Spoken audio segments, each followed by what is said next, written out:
What's up, y'all? It's your girl, Lady Savage, and we are in the green room behind the stage at RVA Boombox.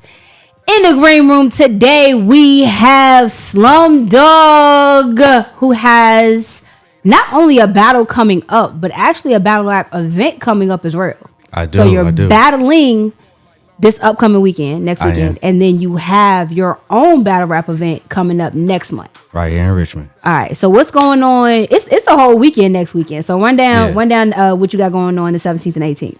So 17th and 18th, we're gonna be out Maryland, and it's Maryland, Fort Washington. You know what I'm saying?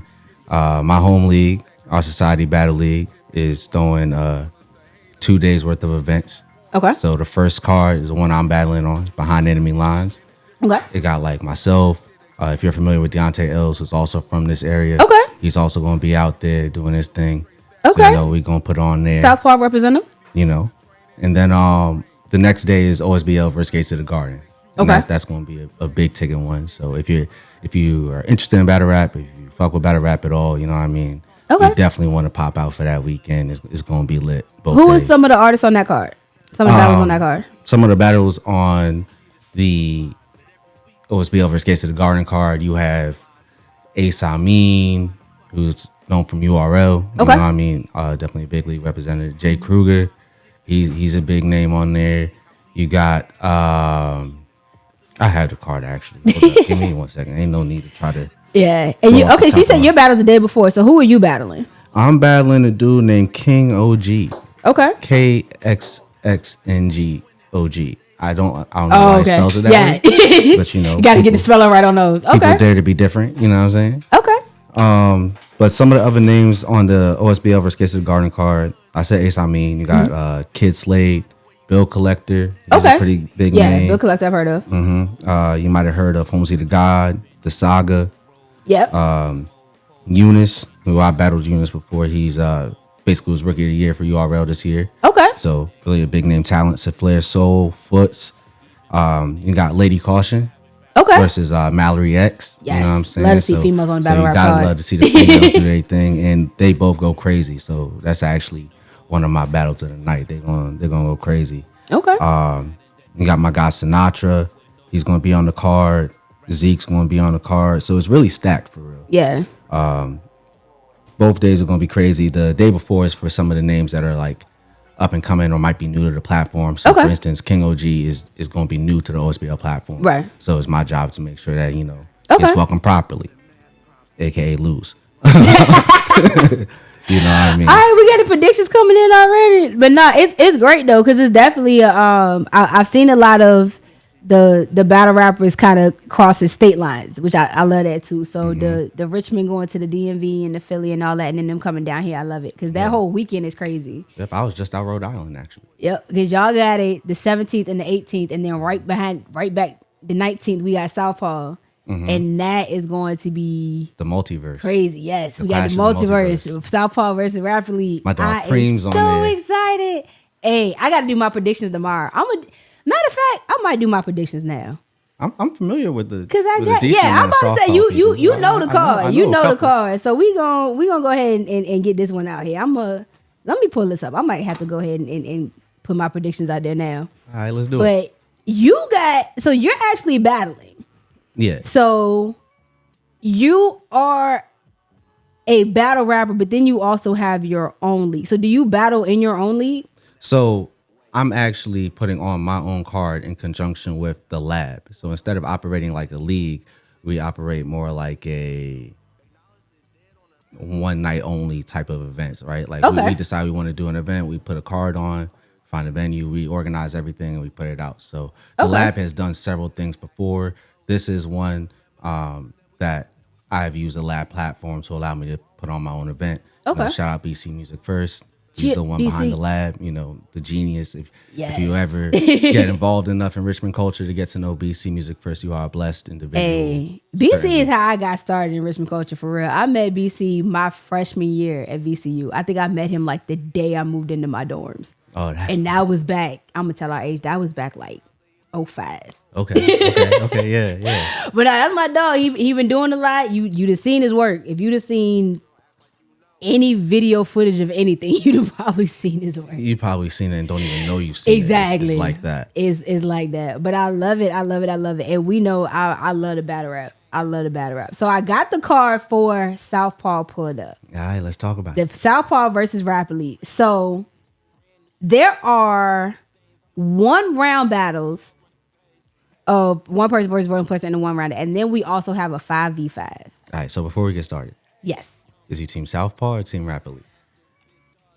Can you say? Are you allowed to say? I am, and I'm supposed to, but I haven't made my mind. See, here's the thing. Because there's such a crossover, because there are a lot of rappers on that do both. They do Rap Elite and they do Southpaw.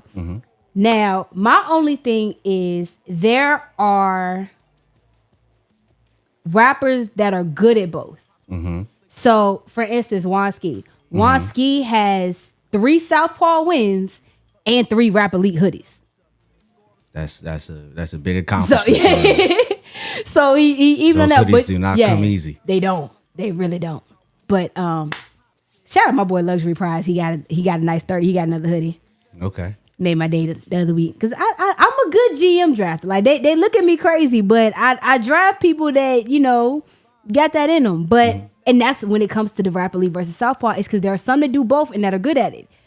There are some that don't need to do both. Now, I'm going to be nice today and not say any names, at least not right now. But that's what makes it hard because there are definitely some people that I think are better in one area versus the other. Yeah, for sure. But so there are absolutely rappers that I feel on the cypher front. Yes, you got it. You good. On the battle rap front, not so much. And it's the other way around because it's some people that, and everybody probably know who I'm talking about. There's one particular dude, love this dude to death. In battle rap, he's a monster.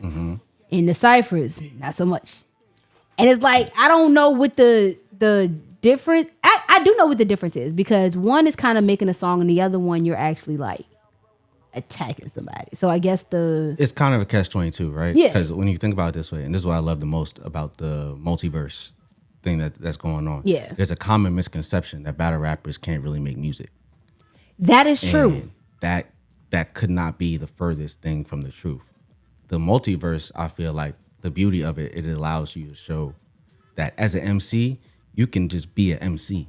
Right. Flat out, which means any form of rap is a form that you can do and excel in. Anything requires practice, right? So some people might not be so good at the beginning, but if they keep at it, they could be decent. Right. So when you're talking about Southpaw versus Rap Elite, you got a lot of people on Southpaw that have been making music. That's true. For a minute. I don't know how many Rap Elite people have stepped into that battle ring.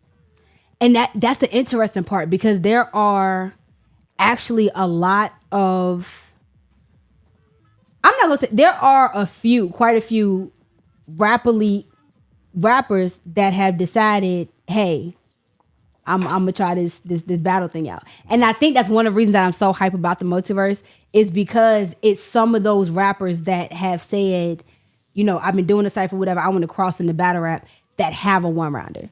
Right. So for instance, Kid Deceptive been talking for the longest about how I've heard that name a lot recently. Hey, Kid he dropped the diss record. Yes. It was actually kind of nice. Yeah, Kid Deceptive is definitely one of those that has been doing his thing in the Rap Elite cypher thing for a minute. He always got some good scores. He got some high numbers.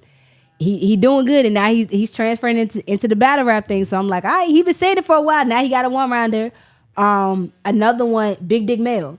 Big Dick Mel, that's my dog. I love the her. Female. Yeah. Yeah. And it's so funny because she's a female. And I wanted to make sure I said that. Yes. Like anybody and I ever love heard because her name nobody the first ever time. says her name, and that's why I love her so much because none of the dudes will ever say her name, and it's so funny. But she's also a problem. No, she's nice. Like I've she's seen her a live. beast. Like she's she's just upset. Like Blaine Coons was a 4-time Sound Class champion. She just uprooted him a couple weeks ago. Okay. So she been making her way through the Sound Class. She been doing her thing. She been scoring high rapidly, and now she got this 1-rounder. So it's like, and she's going against Lyric, and I'm just like, Lyric? Yeah, her 1-round battle is versus Lyric. And Lyric is a battle rapper. Lyric, the Southpaw. Yeah. Lyric. So it's interesting because you've got that crossover there, but Is this Mel's first battle? I believe this will be Mel's first battle. Yep. It's a lot. A lot of them is gonna be their first one. A lot of these people that are in these crossovers. Are we doing predictions right now? Is that what? Yeah, we absolutely can do good predictions right now. Lyric got an uphill battle. Lyric's my guy. Lyric got an uphill battle against Mel. There are things about this that Lyric is going to have the advantage on. Okay. He's a battler. You know what I'm saying? And he might not have as many battles under his belt, but he's been battling. He's been doing it, for a little while. Yeah. Right? I think I was there for his first battle versus a dude named Narcy. Okay. Narcy, you might know more in the dancing circles. Yeah. He be doing like the crumping and stuff. He's fired. But all in all, lyrically, no pun intended. Yeah. You know what I'm saying? Now I saw Mel is a monster. Yeah, Mel is crazy. Mel is a monster. Mel is crazy. Like her Sound Clash, her last song, what was it? I don't know what the song is called, but it was something about the VIP. I wanted her to send that to me. I love that song. But she definitely been doing the thing. And the thing, the reason too, I agree with you on there, with Lyric having an uphill battle is because even though Mel don't necessarily battle, her bars are like that. And she done said some things in some songs, crazy. that lets you know that if she really wanted to attack somebody and really get it, like she could really get in there. Another one, Plus, did you see Lyric versus Introverse? I did. I was here for that. Okay, that was a good one. And see, Introverse is another one because he's in the he's in here too. Okay, I forgot. I gotta and I just moved this guy. I gotta pull that one up too. But Introverse, I believe, got a battle too. Who now one of the ones I think is gonna be the battle of the night for me is gonna be Kid Deceptive versus King Cam. Because the battle I saw versus Lyric, I saw Lyric against King Cam. I actually judged that one. Okay. And Cam and Kid Deceptive have been talking cash cold shit just in general. And then when they got put up against each other, it just went that much farther. So that one I'm hyped to see, especially because Cam has already been in the Southpaw circle. He's been battling for a while. Was Cam the one that was battling Fizzle? Did Cam battle Fizzle? I gotta check. Somebody battled Fizzle and walked off stage. I don't think if that's the same person. I don't think. I gotta check on that one. I don't know. I might be tripping. I don't know. I was about to say I gotta check on that one. I'm gonna put a pin in that one. Yeah, we're gonna come back to that one. Yeah. I gotta look at the footage. But one thing I would say, Cam is smart because Deontay L's actually pulled up the first Southpaw that I hosted. Apparently Cam had called out Els, and Els pulled up on all bullshit and like, yeah, let's go, and was ready to go like right there, right now. And Cam was like, nah. And it's smart though because, and the reason I say it was smart was because my boy Wolf, shout out my boy Wolf. Wolf is not a battle rapper, but he has been trying to be put on as a rapper, so he just wanted to come up there and do something. So he battled Els. He died horribly, but he tried. He at least made the attempt. He at least made the effort. But it was still a way. Like people still talk about it. Like good, bad, or ugly, it's still getting out there. But I think Cam took that as that was a smart thing for him to do. But the way he's been talking shit since, he's been backing it up. So yeah, he been talking shit and he been calling people out, but he been backing it up too. And it's he really been saying deceptive shit. really to back up because if you're talking about a battle, then you're coming into Cam's field. Yeah. So and the thing, and I love it too because they both young. Like they both young, they both hungry, and they both been doing good. They both been getting some traction. They got some like I said, Cam got some good traction behind him. I think he got a couple wins under him. Kid Deceptive, he been scoring high and rapidly. So it's like, who knows? Maybe we'll get a classic out of it. That's the idea. I am waiting for that one. And because they have been talking reckless.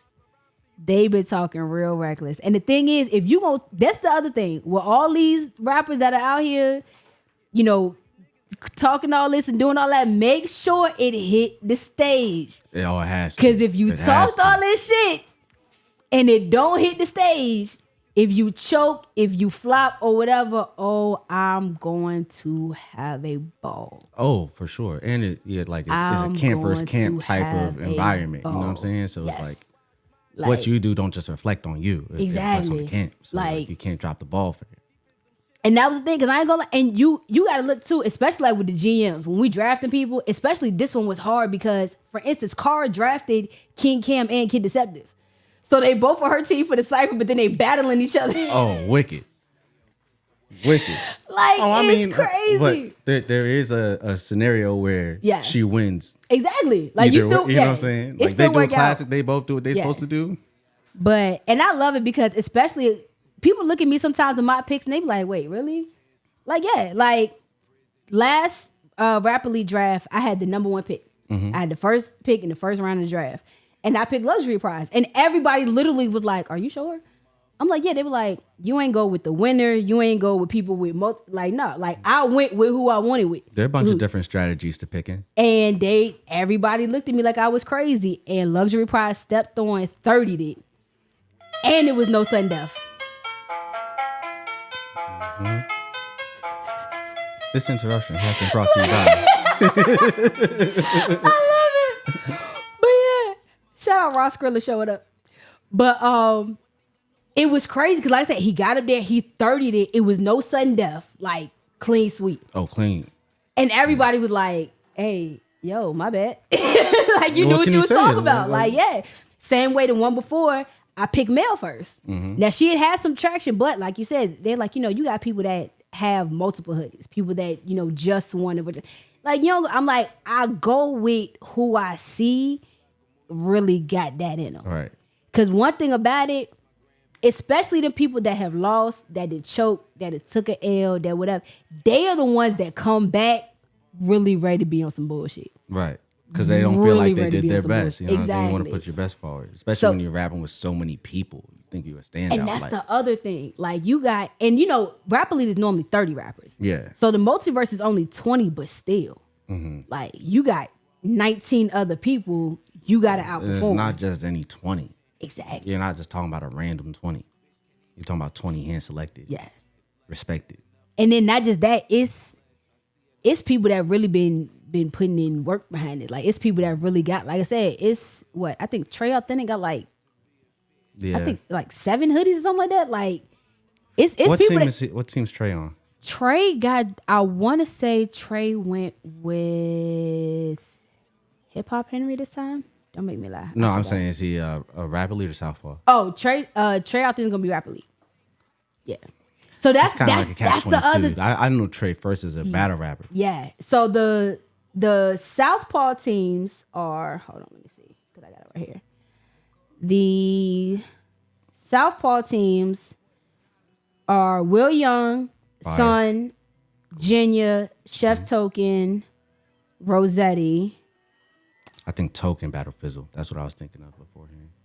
Okay. Yeah. Okay. I know what you're talking about. Was that Ember Music Hall? Yeah. Chef got sick. That's what happened. I think that's the battle where Chef got sick during that one. I think that's what you're talking about. Yeah. Who else is on? What was I doing? Hold up. All right. Southpaw is Will Young, Son, Jenya, Chef Token, Rossetti, and Preem, Introverse, King Camp, man. That's my brother. Lyric, and Eric Hardaway. Okay. Rap Elite, you got Trey Authentic. Wait, hold on. Yeah, Eric Hardaway is on Southpaw. This is a catch-22 right now. Yeah. No Rel? Rel is on. See, you ain't let me finish.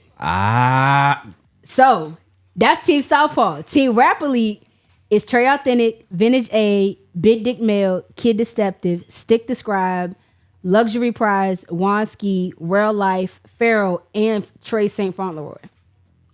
So all of them have 1-round battles, or just a few of them? Everybody I named has a 1-round battle except Chef. Chef was supposed to go against Bravo, but Bravo isn't coming. Luxury Prize took his spot. But instead of Luxury Prize going against Chef in the 1v1, that one is just out, and Luxury Prize and Chef will be doing the 5v5. I'm excited to see Vintage. I am too. And I saw the reel he dropped the other day, because I was like, okay, because he'd been out, but I hadn't seen him around a minute. But it's a few people that I haven't really, I've seen in the audience, but not on stage lately. I mean, So after you win, yeah. like, I'm not gonna lie, like I've done Rap Elite a couple times, but like prior to when all the drafts and everything started kicking up for real. So like at that time, vintage was just winning hoodie. Like at the point, there's no point in even giving him hoodies. Yeah. Like, it's like, what are you doing this for?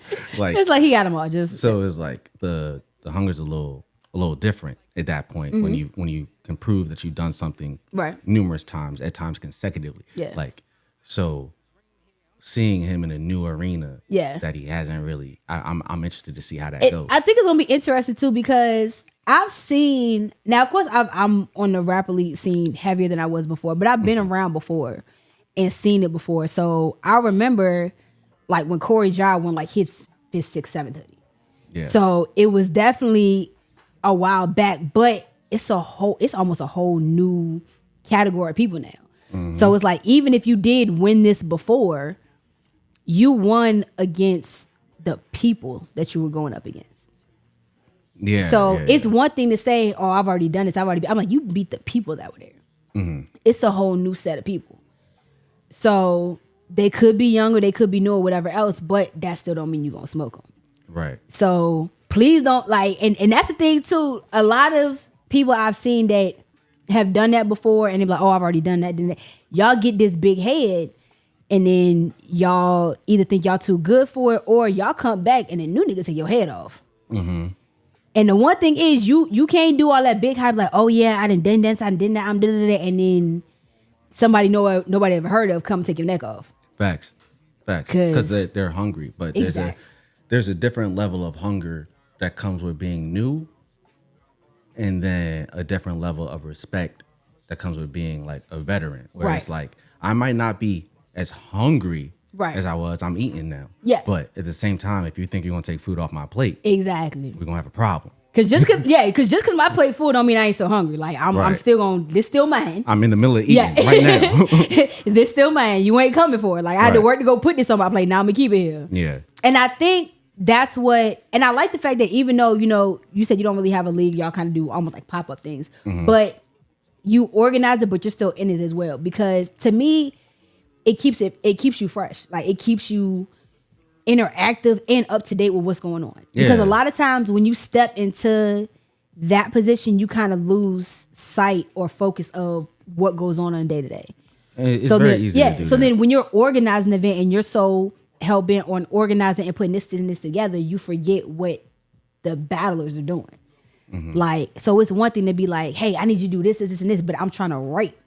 Like, I still got to do this too. Like, I know you want me, but yeah. So I think being on both sides of it still kind of, it's a unique challenge for sure. Because like, for one thing is the lab does pop-ups, right? But when I started battling, there were more leagues here. Like I started off on League of Champions. Right. So that's where I started battling. And then when League of Champions kind of fizzled out, my home league right now is our Society Battle League, but they're based in DC and Maryland. So I go out there to do battles. That's why I'm, popping out there for the 17th and the 18th. But at the same time, I still stay in tune with the culture here in Richmond. Yeah. And I was telling myself, I would love to have a home battle. Yes. Like I ain't really get a battle at home, So, because everybody always want to be like, oh, I gotta go here. I'm like, everything y'all do out of state, y'all can do here too.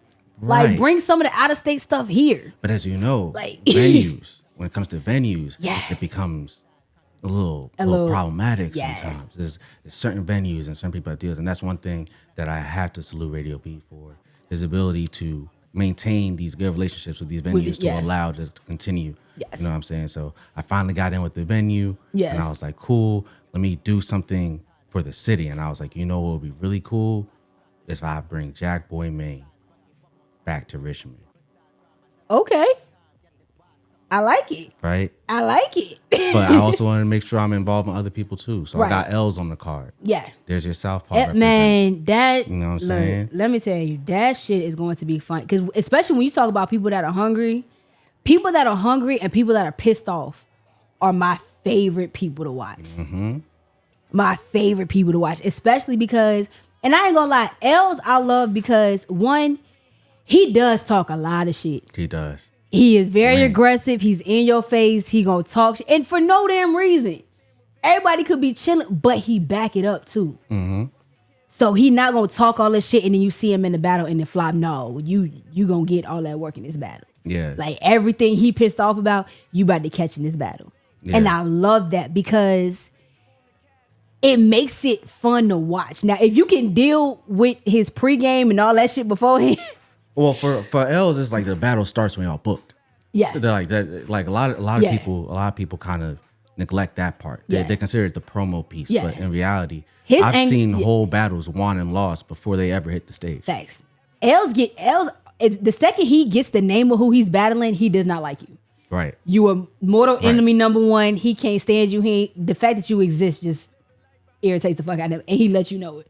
I can't never met you a day. And I can't wait to see what he does because he's going up against Jay Skizzle, and Jay Skizzle is a name out in the 7-5. Yeah, and he's been really active, and it's kind of been on a streak for real. Yeah, like so it's like what happens. Yeah, when and they close too because L's from Emporia. Like, that and 7-5 ain't that far. So and then it's so fun too because and it was one of the reasons. And I know like when the Drake and Kendrick thing got brought up because one thing that I didn't like was the amount of people that were trying to say it was like battle rap. And I'm like, Drake and Kendrick, I didn't see as battle rap. Because one thing about it, Deontay L's perfect example, will absolutely shred through whoever. Right. I got a video of him, calling Era out like cold cast talk shit. But they boys for real. Yeah. Even Aaron Wonsky did Era dirty in that battle, but that's his nigga. But it's just like that. It's literally for. I don't want to say for show, like it's fake, but it that's what like. Yes, it's a battle, and yes, they fucking each other up lyrically, but it's no actual animosity there. Like niggas still cool. Like it's the Drake catch between this song, and battle rap. But like y'all niggas really don't like each other. Like y'all niggas might actually get to fighting if y'all see each other. Yeah. And that's why I'm like, it's not the same because. It really is. And even the way it went a battle, like, okay, if you in a battle, you got 3 rounds. Y'all going back to back in them 3 rounds, and okay, that's it. Mm-hmm. But with this, like, nah, this is a beef. Like, this is tracks. These are songs. This is different. It can be that way. So here's the thing, right? When you think about battle rap, everything comes to the type of person and type of character you are, right? So a lot of battle rappers will do the whole, like, we hate each other leading up to the battle, blah, blah, blah. Yeah. But you can usually tell when it's more, and usually because of the nature of how disrespectful battle rap can be. Yeah. If it becomes more, you usually don't see any battles following up. Yeah. Because at that point, all words have been said. You know what I mean? Like whether it be in a 1-rounder or on a Facebook or Twitter post, you know what I'm saying? People have said everything. Yeah. When it comes to music, it's like y'all don't do too much talking outside of the realm of the track. Right. You know what I'm saying? So it's not like we're not over here looking at Kendrick and Drake direct tweeting each other. Use a bitch. Like, exactly. That's not how that works. Yeah. You know what I'm saying? So in some ways, when you're looking at the Kendrick and Drake thing, and I've said this to everybody, personally, for me, I think Kendrick won. Let me just put that out me there. too. But it goes for what you're looking for when you're judging a battle, because everybody judges battles, whether it be battle rap, whether it be music. Right. When you're talking about things like this, they judge for different things. There's some people that are looking like, what is like the catchiest hit is, you know what I'm saying? There are people who have been lyrically amazing and lost the battle to somebody that was more entertaining, because entertainment is what they're looking for. And that was something, because I forgot who I was talking to, but somebody called that out. I want to say it was B Rice. Was like, not only, and especially with Kendrick, like, the They Not Like Us, it was a hell of a diss track, but it's a bop. Like that song is actually like they were neck and neck to me, all right? But here's the thing. With Not Like Us, I felt like Kendrick showed I can do what Drake does. Mm-hmm. I can make a diss track that is a hit. Facts. And will go number 1 on the charts and will be everywhere. Yeah. And see, I gave it to Kendrick because it didn't matter if you were in preschool or a postgraduate going for your 4th degree. You absolutely knew and understood this nigga does not like Drake. Right. Yeah. Like, because he did, like, there were definitely some intricate things that you had to kind of work through, some double, triple, quadruple entendres or whatever. The more you understand. Yeah. And then it was kind of like for those people that know certain backstories, that knows certain back shit, like you caught on to it. But even if you didn't, even if you had never heard of these niggas ever before in life, even if you were 6 years old, he broke it down. I hate the fact you exist. The way you talk, the way you look, the way you. I hate. Like, it really went to like 10 things I hate about you, like bullet points to why you irk my life. So it didn't matter. Like, from preschool to postgraduate, like, he demolished you on every level there was. He was more relatable too, because whether you're a hating person or not a hating person by nature, chances are there's at least one person in life that you hated to that degree. Like, bro, why are you breathing? And that was so funny because I remember it was a reel I saw, and some girl was like, look, to anybody that I have done something to, if you feel about me the way Kendrick feel about Drake, I'm sorry for whatever I did to you. And then you had to think I was like, damn, it's a lot of people I don't like. But then really looking at Kendrick versus Drake, like, no, it's only like 2 or 3 y'all I hate this much. Right. Because and the thing is, because some people like, you know, if you can't really hate, like, you putting all this time and energy or whatever. I'm like, do you realize how much worse that makes it? I already don't like you, but now you're actually consuming my time. That's making me even more upset. Yeah. Because it went from a passive thing to an active thing. Yeah, I'm now going out of my way to see what you're doing, because fuck you. And why am I doing this? But I think it, now, of course, that, you know, you got people that are like, you know, it was a setup, it's a trap, it's a this. But in all, it did a lot of positive. Because one, it definitely made for endless content. It definitely gave everybody to talk about, you know, bullet points for people to speak on, debate topics, and it went to so many different levels. Because then it wasn't just a music thing. Then you got people calling Drake a culture vulture. Then it's does a kid exist? Like, are you a pedophile? Like, it went to so many deeper levels. The one thing that is probably the double-edged sword, I would say, is that more receipts had not been posted at the times that these tracks were dropped. Yeah. Because the detriment, like how bad their careers would have been affected on both sides. Facts. Like they would have took hits. And it was crazy because, and the way they did it too, it was so funny because Drake said something that was like Kendrick's wife post with like a cry for help or something. They were like, man, her page blew up. Everybody it was scrolling through her page. And that's what, because you end up like you because then that's what you want. You want receipts. Right. And that was my and that was my thing with, and I ain't gonna lie, I'm one of those that the whole daughter being fake thing, I didn't buy. So here, all right. And so this is just my personal opinion, all right? I already said Kendrick won, but I'm gonna be honest with you. I'm not like a stan of Kendrick. I'm not a stan of Drake. I've seen people crash out on both sides for it. And I'm a fan of both. For me personally, right? I feel like at what point do we just take a step back from the being in the world of the rap and all that to just be human for a second and just be like, yo, did this man just create a whole human? An entire person? Yeah.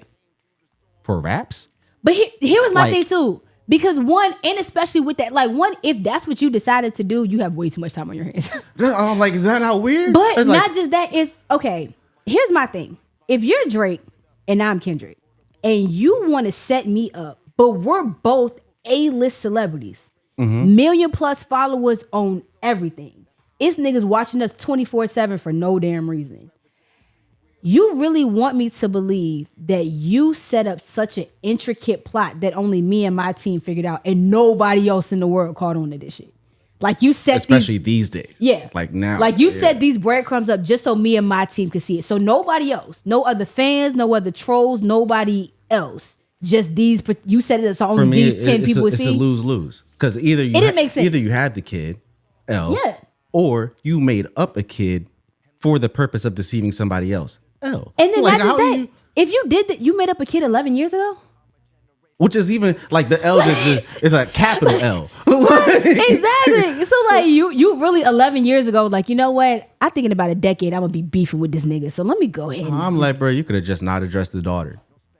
At all. And like Like, then it went crazy because then they were like, it was a little girl from the J. Cole and Lil Durk video. Mm-hmm. Then it was, I remember one they tried to say, but that girl is just the little chubby girl on Instagram. But this goes to show like influence, right? Yeah. So like for instance, that restaurant that Kendrick mentioned, right? It was basically like a Keith Lee effect. Now, if you consider the daughter, when they went and did their search in the Twitterverse and all that, and they found this daughter's page, nobody thought about this little girl in her life or anything. They just outed the name, the profiles, knowing that there are people that are out here that will like dox or SWAT your home, facts, and all this kind of stuff, and it's just out there now. Yeah. You can't take that back. I didn't even realize it was that bad until now. I've always known certain fan bases get a little, especially the females. So like the Barbs, the Beehives, all that. Like I know y'all go. I'm not gonna lie. Yeah. I'm gonna have, and it hurts me to do this. I'm gonna have to add Drake and Kendrick's fan bases to this. Yeah. To that list. Yeah. They really. And that was one thing because I didn't realize it was that bad until, when Nicki and Meg Thee Stallion got into it, and the girl Keita from Tonight's Conversation. It's a podcast group. Okay. But she had spoken or whatever. And I don't even think I had heard of doxing before then. But apparently, like, the Beehive went crazy. Like, they really were up her ass. Like, they were her address, phone. And she was like, all the stuff y'all did was old.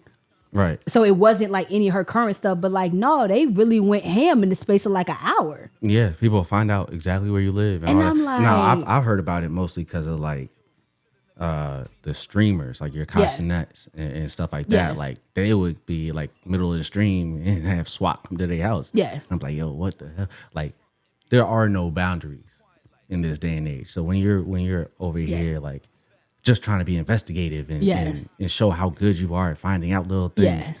And time is a whole different thing now. Cause whereas before, if you was beefing with somebody, hey, if we get to beefing on Monday, all right, I see you Wednesday. And Wednesday, I'm gonna come locked and loaded with some shit. Now, nigga, we get to beefing at 8 a.m. on Monday. By noon, ain't no telling what's going on. Right, you could have missed an entire... Like, we're on arc 3 of your bullshit, bro. Exactly. And that was crazy too, especially when people try to bring up like the older beefs. Like, okay, Tupac and Biggie. Yes, y'all had songs. Yes, y'all had beef. Y'all went back and forth. But we didn't get all of those songs within a week. Nah, not at all. Like, it was a buildup. There was tension. Time passed. We had to sit and fester on some shit for a while. But like, let's be real. Ain't it been an exciting week though? That week was crazy. It was, but it burnt out. But like, you can't even enjoy it for real because you get online and like everywhere, everything, and like it doesn't matter what social media. Like, like I'm on TikTok sometimes, just scrolling whatever, and I'd be seeing everything from corporations, like legitimate business entities, like hot dog companies talking about BBL Glizzy, like wicked. I was scrolling and I saw the BBL Drizzy Merengue. I said, you know what? This again. BBL. But it was catchy though. But I also loved it too because, and I ain't gonna lie, at one point in time, I was like, you know what? And it was so funny because especially to all the people, because everybody jumped up J. Cole ass. And J. Cole was just like, oh, the apologies. Everybody started sounding like Ruben Studdard. Everybody started sounding like Ruben Studdard. I am so sorry, J. Cole. Protect your peace. Protect your peace, black man. Oh, man. And it was crazy. Because I was like, dude, at Dreamville, at your shit, you apologize? Like, nigga. I'm not, okay. As an MC, I feel like he let me down with the apology. Not saying that he did not know what he was doing. Right. I get why he sat out, but he could have just simply not made another diss record. Right? Like, you think? I feel like he would have taken. Okay, what did he say in his apology? Right? He was like, I can't quote it. Right. Say, but he basically was like, I'm sitting this out. If you want to do another diss record, I'll just take that hit on the chin. Pause if necessary. You know what I mean? Yeah. Whatever. Yeah. But like, that's what he said. If you were going to take the hit on the chin, just take the hit. Yeah. But I think that was also, it was a way to avoid taking it too. So you could have just called Kendrick and been like, so now I'm not doing nothing else. Here's the other thing. So, and of course there have been a few different things. So I think the thing I heard the most was Schoolboy Q told J. Cole, sit this one out. this about to get crazy. Go ahead and back And up. it is, because you have to think about it, right? Because that's what For one, the song that J. Cole put out had too many contradictions. When you think about it, for it to really be solidified as this. But then the things that Drake and Kendrick got into could also apply to J. Cole without too much of a stretch when you start talking about like the biracial thing, right, and stuff like that. So, and that was one of the reasons that I gave it to Kendrick, because one, with Drake, you went at so many different people, and a lot of it I had to listen to it several times, or other people had to fill me in on when you were calling out. So it was certain things I didn't realize he was coming at the weekend. I didn't realize he was coming at, like, I caught the John Morant one because I was kind of, but you went at so many different people, but not in a way that was easy to figure out. And I know that was some people's beef, and I think a lot of it was your preference and what you actually listen to. So a lot of people like, oh, I had to do too much, investigating on what was going on. Like, I had to do too much homework to find out. The strategy was off. But if you're up to date, you don't have to do all that. So for instance, if you take somebody Gen Z and try to tell them about the Tupac and Biggie beef and just let them listen to the song, no, they're going to have to go do research because a lot of stuff, because they weren't around it. Yeah. We knew what was going on there. Yeah. But if you're not up to date with it, then you are going to miss it. But Drake, you had a lot of Drake's petty worked against him. Whereas Kendrick went at you. He let you know I don't like you. And that was another thing because, and granted, shout out to VA because Chris Brown dropped ridiculous. Like that one, like people talked about it for a second and then they just swept it on the rug. But I thought Chris Brown and Quavo, I thought they were about to go. Oh no, we knew that. See, here's the thing. Quavo, you said what you said. But when Chris Brown dropped Weakest Link, we're done. I'm not going to front. We're done. Because there was no... Because I wasn't following that all the way, but I think Quavo had a response to it. And then Chris Brown basically said, like, I'm not responding to that tweet. But... He did, because Chris Brown dropped Weakest Link and Quavo came out with something that won't hit no shit. It might not have been, but Quavo, like, content-wise, if you listen to what he was saying... He was talking to shit like just like a regular nigga. Yeah. It won't nothing. Yeah.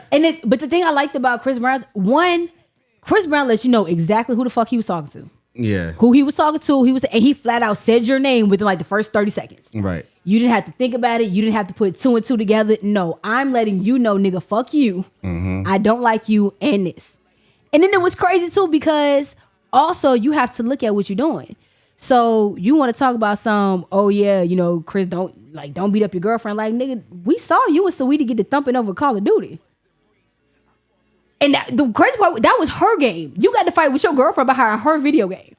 That's what I didn't know. Like, I'm gonna be honest. I'm not the dude to be following everything. But I remember it. Yeah, it was one of them that popped up because for some reason I don't know what it was like a point in time where like elevator fights, which oh yeah, that just was the thing. Like that was just a thing at the time.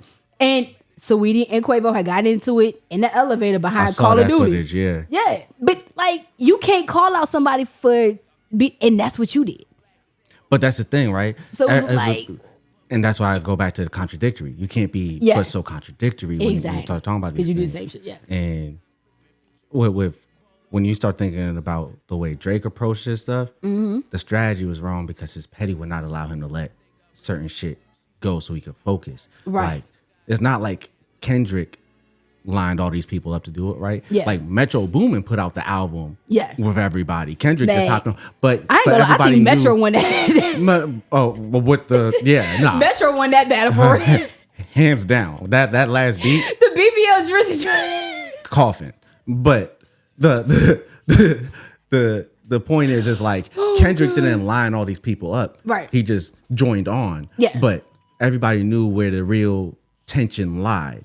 So everybody was focusing on one. Nobody was like, oh, when's The Weeknd going to drop his next? Like nobody cared. Yeah, because also who was looking like, and that's the thing too. If you're gonna do all this, okay, you beefing with Kendrick and J. Cole, the big three thing. Okay, cool. Why the fuck you bring The Weeknd into it? Well, it's because the weekend had a diss on the Metro Boomin track. But this is all right. So Yeah, but it's also hear like- me out. This is what I'm saying. Okay. His petty will not let anything go. So it's like it doesn't matter if it was a big diss that was recognized by anybody or a small diss that was just recognized by him. Bitch, you said my name. Right. Now I got to say something back to you. The smart thing to do would just be focus on Kendrick. And then if you want to drop another song, exactly, you can focus on because how everybody it else. went, it looked like with Metro, and it looked like everybody that had an issue with you has a song stating they be. So there's an album of niggas beefing with you Too. and you because we still don't trust you and you try to take all that and put all that beef on one song while focusing on one person. Yeah, like- and it just it just don't work out. And then the last, what was the last one Drake put out? What 616 or something? Or was that Kendrick? Nah, Kendrick was 616. What was the last thing? Whatever the last thing Drake put out was a miss for me. And like now he had some This is my bars. own personal theory, and I haven't necessarily seen it anywhere else. Okay. But this is my own personal take. So when Kendrick put out Not Like Us, that was kind of stepping into Drake's lane, making a poppy diss song hit. I feel like this last joint that Drake put out was trying to step into Kendrick's lane of doing the more introspective. Yeah, and it didn't work. And it just flopped. Yeah, because he had some bars that hit, but to me, of course, we're talking about the big three. He's a big three rapper. Yeah. You should be able to rap to a certain extent. But him talking shit at the end to me was more impactful than your actual verses. Does Drake have a Pulitzer Prize? Does Drake have? I'm just saying, and I'm not saying that to say that Drake is not a talent, Right? But like your talent and his talent differ based off of the way you approach what you do. Right. He's always approached something from a more thoughtful, introspective, culturally contextual way, which has allowed his music to be recognized in a certain way that your music isn't. Exactly. That's like me saying, you know what? I've been freestyling on the block forever. I want to go into a literary essay debate with somebody out of Morehouse. Yeah. Nigga, no, you're going to lose. Yeah. And you got to do homework for you to do stuff like that. Now, if that's I what could do you all the want- homework I want to, but I just don't have the mind frame. But if that's something that you want to do, you can't just jump into that. You got to prep yourself for that. Like, you really got to baby step your way into it, because especially for somebody that's been doing this for a minute, like, perfect example, Mike Tyson versus Jake thing. Like, okay, Jake, we realize you're young, you're big, you're strong, you're fast, whatever else. You do mixed martial arts and all this other. But the other thing, though, I think is sleeping with that one. Mike, yes, you have the age, you have the experience, or whatever else, and this is one of the crosses over for me. You pissed him the fuck off, and he's never stopped. He never, like, Mike might not be fighting anymore. Yeah, but he saw him training. Yeah, that man he's never still working stopped. out. He's still doing everything. You've seen him in movies. You come for a fight or somebody that wants to destroy you. Those are two different things. And you got to Mike is one of those people where you can tell boxing was just a legal way for him to get his anger out. No, facts. Like, this It might not even necessarily be all the way, because he got in trouble doing that. Thank you. Like, this is a way for me to really take my aggression out and not get in trouble for it. Right. And now, one, I'm older. People already think, because I'm old, I'm weak. And now this little young dude didn't call me out. Really? What? Who doesn't even respect the sport that you've been in. And it's so crazy because I think another thing that people don't really pay enough attention to into stuff like that is MMA and boxing are two different things. Mm-hmm. They are. So in MMA, you may not have gloves, or your gloves may be different, but you can use your feet. You can put somebody in the headlock. You can hold them. You can grab whatever. In boxing, you can't do that. And when you bring an MMA, I think it's actually harder to go from MMA to boxing, because at that point, you actually have to fight your instinct. Exactly. Your instincts tell you so you leg have to lock or whatever. And you can't do that. And not just, and even going against that, like, dude, we've seen where, and matter of fact, it just came across not that long ago, a recap of his fight with Evander Holyfield. Mm-hmm. And it was like, he didn't just, because of course everybody concentrated on the ear bite. Yeah. But Evander Holyfield had low blowed him, headbutt him, taking so many cheap shots throughout but it's kind of like, nobody The ever. cheapest shot is the one everybody talks about. Exactly. Like nobody ever wants to say. Nobody wants to speak on what got you to that point. They just want to, like, oh my God, he bit his ear. Well, why? What happened leading up to and this? That'd be the thing with everything, because Exactly. like with Drake and Kendrick, everybody wants to talk about, well, Kendrick revealed the daughter. Why you have to go that far? Why you have to go that far? Neglecting the fact that Drake was the first one to talk about family or kids. Thank you. And Kendrick even said, they like, why did you have to say this? Like, we was cool. After that point, everything started crashing. And the thing is, you also can't get mad, because if somebody matches your energy, you can't get mad. Well, nah, I wouldn't even say match it, because here's the thing. Yeah, it was definitely and they say it, and they say this all the time in battle rap. When you say something, you don't get to choose the level of retaliation that comes back. Fact. And I think that's what people miss a lot of times. Like, yeah, I said this, but no. And people tell you go low, I'm going to hell. Right. So if this is what you want to do, then we can do it. And that was the thing, because, and a lot of people didn't think Kendrick could go there, because he's always been, kind of a more intellectual, kind of a broad ass or whatever. I don't know shit about horoscopes. I know two things. I know I'm an Aquarius, and we're supposed to be like conspiracy theorists or something like that. And I know Geminis are crazy. Hi.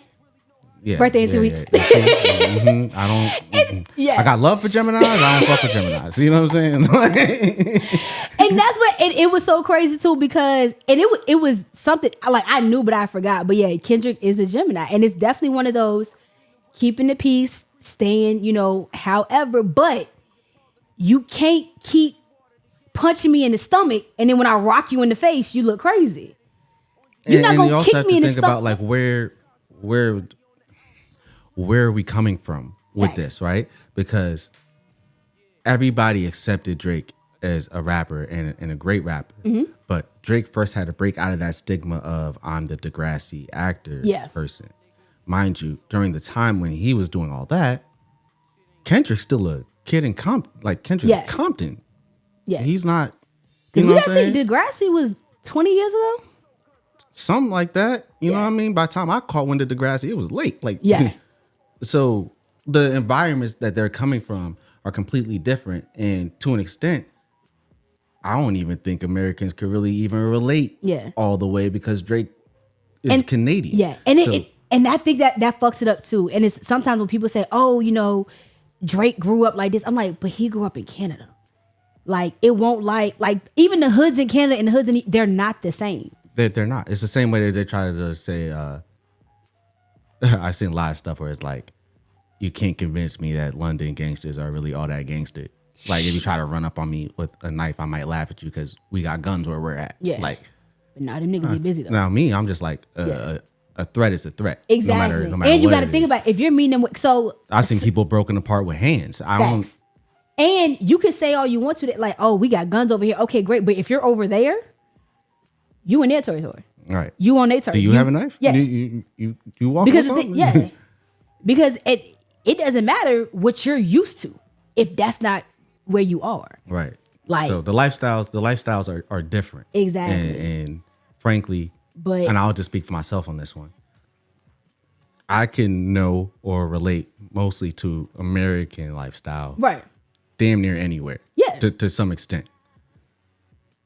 I don't know nothing about Canadian. Exactly. Because everything is the politics, the healthcare, the government, everything's different. Mm-hmm. So a struggle in the US ain't the same as up there. Why? Because in the US, like, healthcare is like fucking ridiculous. Up there, they giving that shit away like Tic Tacs. Yeah, but all right, so here's another one. Think about it this way. Up here, healthcare is ridiculous. Right. But you can get seen. Because of how ridiculous it is, everybody can't afford it.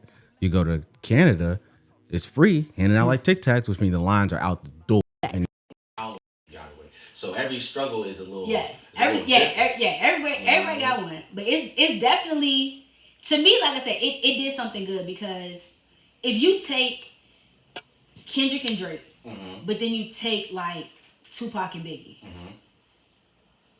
there weren't as many casualties. Like, for the people that actually were old enough to remember the East Coast, West Coast beef, I'm gonna wait. It was a lot. The only reason I'm gonna wait is because it's like, you don't think it's over? I would like to think it's over. I want it to be over. But you saw there was a shooting at Drake House. And I've even seen something that was like, that might have been staged. Well, yeah, and I've heard that it was unrelated. I've heard it was, fake. It was whatever else. But then, like you said earlier, it was, once you got out there, shit got leaked. Right. Fan bases go crazy. Right. So it's like, for them, it might be done.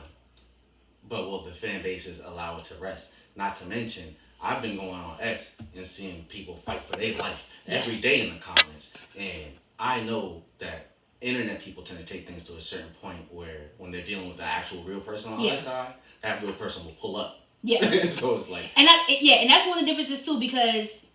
And that's why I think back then, like, that East Coast, West Coast beef, when we were younger, we didn't have the internet.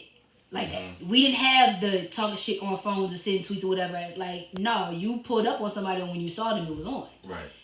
And that's what I'm saying, like, the difference is, and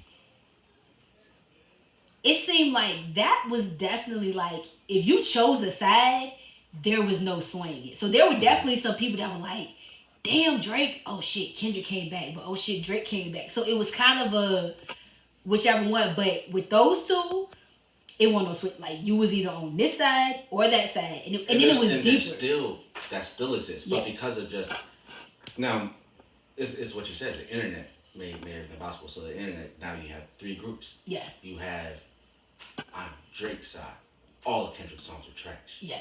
I'm Kendrick's side. All of Drake's songs are trash. I'm just trying to enjoy the battle. But y'all kind of going crazy for this one person or another person. Yeah. You need to chill. You know what I mean? Me personally...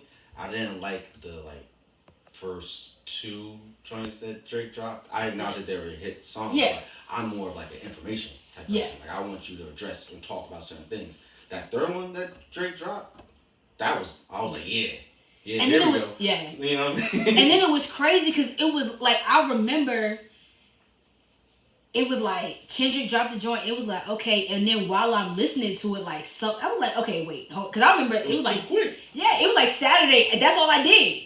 Like, as fast as I was scrolling, something else came up, and I'm like, well, shit, okay, hold on. And then you had the AI shit where it's like dropping like fake, maybe real, maybe right. So then it was like everybody trying to figure out what, and then the game's all over the place. Yeah. Then it was crazy because then with some people like, damn, the AI joint was better than your real one. I'm like, that has to hurt.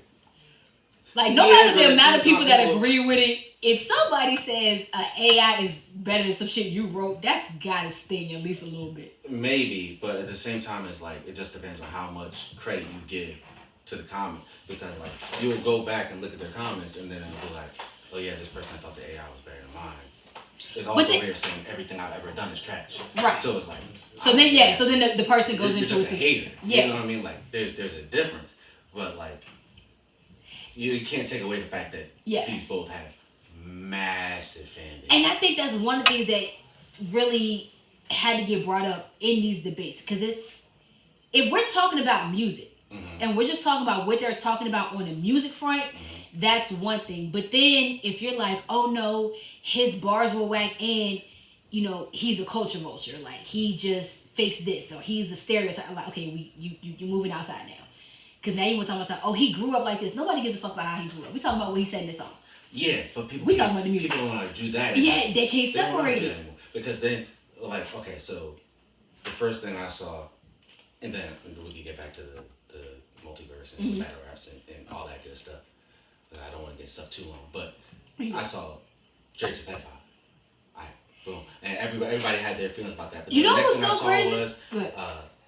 was, Kendrick defended R. Kelly and kept his music on Spotify and all that stuff. When really, that whole argument had less to do with R. Kelly and more about the principle, because Spotify was getting ready to just pull any music that they deemed violent or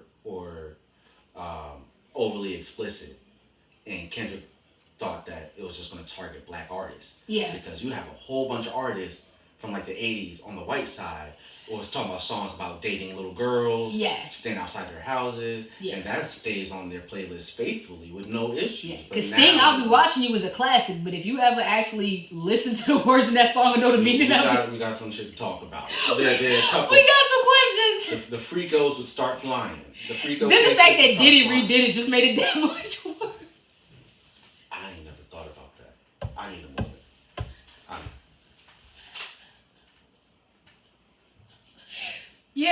Things I'll be watching you is what Diddy did for Biggie's. I'll be missing you. I remember it.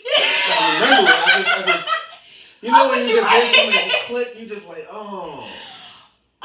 hey, that's just wrong. That was, but you know what's crazy too? Because I remember, especially with Meek, and shout out Meek Mill, that's my dog. I love Meek Mill. They got on his ass so hard when it came to this Diddy shit, and it even got to the point and of course, internet will forever be undefeated. But it was, I remember somebody took something, it was like a Meek line, and they were like, oh yeah, because he said this. I'm like, y'all left out the line before it. I hope they forgive me for what I did with you. Yeah, it was that, but it was another one, but it was like the line before it. I'm like, no, like y'all picking and choosing to make it sound people like doing that for people do that in the Bible all the time. Yeah, and it's always been like that. So it's just like you gotta, and that's another way to me trick people, because you can easily get somebody on your side by saying that if they don't know any better. Right. So if you say, oh well, in this song he said this, and nobody's ever heard the song before. Yeah, they going with you. Oh my God, he said that. Like, it was the same way. Because they're hearing it in a context. Exactly. So then there were some people that were like, oh, some of the bars from Kendrick's. Or from Twitter. Yeah, from Twitter. And I'm like, it's a 6-minute song.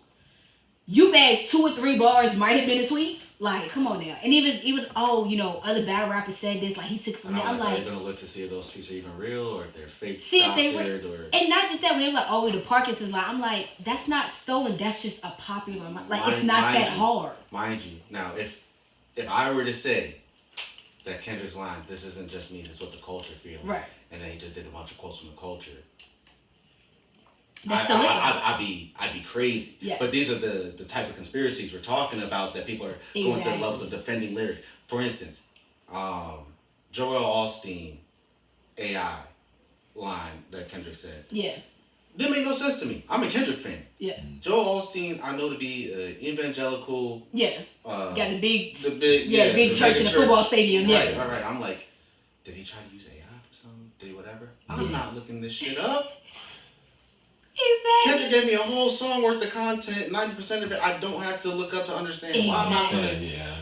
If I know it, I know. If you're telling me 2 + 2 is 4, I don't have to get a calculator out. Right. I'm like, all right, that's 1 point away from you, but you still got 99. Exactly. And it's just like, and that's the other thing too, because if it's too convoluted, if it's too complex, then you're gonna lose me. All right. Now this is something that I find interesting. Okay. And watch how I do this, because I'm real slick with this. Uh-oh. So like in battle rap. Okay. There are 2 ways you can typically write, and people usually try to do a hybrid of both. Okay. One, and the primary way people write is tend to be for the crowd. Reactions. Try to win in the building type stuff. Or sometimes on cam, whatever. Yeah. But it's for the crowd. Reactions, feedback, right. Moving, something like that. Then there's somewhere it's like, I don't give a fuck if the crowd knows this or not. You know what I'm talking about. Understand exactly what I'm talking about. And when you leave this building, you don't know I kicked your ass. And you know what? I see you with that too, because there have definitely been some times that if you don't know what's going on, it'll miss you. So, perfect example, King Cam versus Chef Token. Mm-hmm. Their last battle, Cam says something, and he says something about Son and Uber. So for the people that know Southpaw and know Son, everybody knows Son drives Uber. Yeah.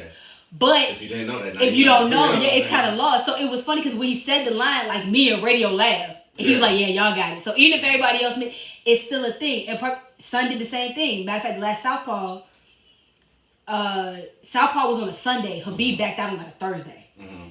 Like this. Oh, like 3 days. And yeah. And then Son put it in there. He was like back out at the last minute like Habib. So if you didn't know, it would miss you. But for the people that knew, it was a fire ass bar. But it's also crazy because Son and Habib supposed to be cool. Yeah. So it's one of those things. It's like, what do you do for? And that's what make a line hit. And that's how I knew Wanski versus Era was going to be a massacre, because Wanski's first round, one of the first things he said to begin his round was, "I don't give a fuck that we halfway friends." I was like, ooh. Because I know these niggas are bored. Like, I know y'all niggas are damn near best friends. Like, I know as soon as y'all get off stage, like, and that's what made it hit. Because you know for a fact, y'all niggas is boys. Like, y'all, and for you to say that was just like, damn. And some people might not be after them type of certain situations. Yeah, but then and then at the same time with battle rap, you know, that was for the battle. Mm-hmm. He's not really saying fuck you as a friend. Yeah, y'all still cool. This was for that's not the battle side. Respectfully, you got a point with that. Whatever he says in a battle is whatever he's willing to say in a battle. Right. You know what I'm saying? If we're cool and I'm like, all right, we're gonna go on a battle, I might not hit you up and be like, yo, don't talk about this.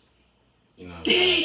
But you're trying to win. Right. You throwing whatever at the wall, and I'm over here like, Savage mind. But then, it's whatever. Exactly. So I come up here, I'm saying whatever. You're like, that was mean, that was cold, whatever, and you're like, fuck your baby mama. I'm like, yo, nah. Yeah. Like we're going to brunch when we leave here, but fuck her right now. Like we not going to brunch. We going outside. You like to see me about that. Exactly. And that be the thing too, because I have definitely seen in some battles where some people that said some shit like, ooh, you. Oh. Or maybe it might be one of those things where it's like, in real life we're fine. Yeah. But in the battle world, I'm gonna address that later. Like I ain't like what you did. Yeah, like hey, you said this. Do we need to talk about something? We need to have a talk. Like we cool? You know like are we cool? That's why like a lot of people and I'm the same way most of the time. Actually, probably the reason why you don't really see me on Southpaw as much is just because I don't like to battle my friends, or if I do, I would prefer to be paid. Because the thing is this: what you're asking me to do in reality is risk my friendship for raps. Yeah, because especially if it's somebody you cool with, you know you got dirt. Well, it's not even about cool or whatever. It's what I do. I dismantle them. Like when I like I'm gonna hurt your feelings. Like, I'm going to say some shit to you. That's gonna make you.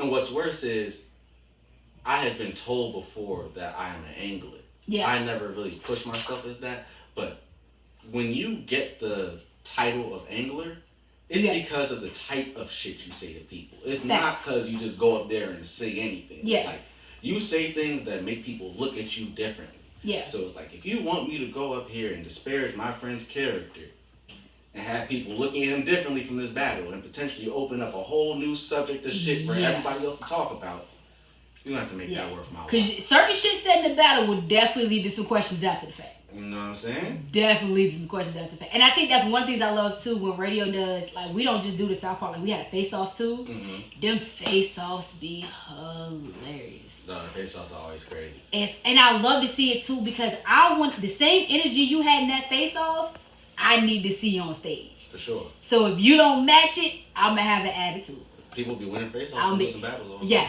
And I ain't gonna lie, hey, Wanski took it for him. Wanski went the fuck off in the face-off. And then with the fuck off in that battle, I was like, alright, yeah. Yeah, that's a job well done. Yeah, we good. Son was another one. Like, Son talking shit, man, when Son went against Real Life and he showed up to that damn face-off in that Charmander basically outfit. See, here's the thing. And even with the Pokemon hat, I was like... Son is so comfortable with who he is that it's fire. But me personally, that's also a flaw. Like, I don't want to give away, like, I know he's in this or whatever the hell, but, like, how many times you going to tell us he's a nerd? Like, after a while... True. You're in the ring, I'm going to need you to, like, the best offense isn't always a good defense. But you know what I would love to see? And I want to, and I might have to get your help on this one. I want to set up some handicap battles.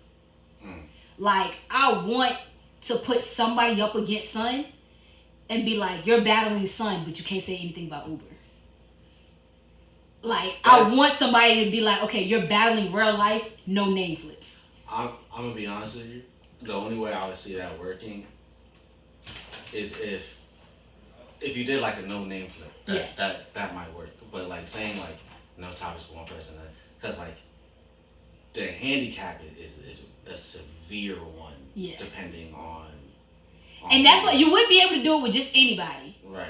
But it would definitely be, even if you just you do a reverse handicap and say, boom, y'all gonna battle each other, but you have to limit it to these topics. Yeah. However creative you get within these topics, straight. Yeah. You know what I mean? That'd be a pretty unique. That would be, and I love so, especially if you were to take the thing people ride on the best, or ride on the most. So like, perfect example, like, okay, love real life to pieces. Real, you can't take this one word and rhyme it 15 different ways, or just change the first 11 like, because he does that a lot, and then he'll repeat. Or if you do, a run or whatever else, like, you can't go back and repeat it. I'm gonna tell you something. Somebody that's I've seen done that was pretty cool. And I forgot what league did this, but it was definitely back in the day. It was like Bill Collector. I think Disaster might have been on the card. Okay. And something like that. But they did a whole event where it was like Halloween and people rapped as characters. So like I think Bill Collector might have been like Bruce Leroy or something like that.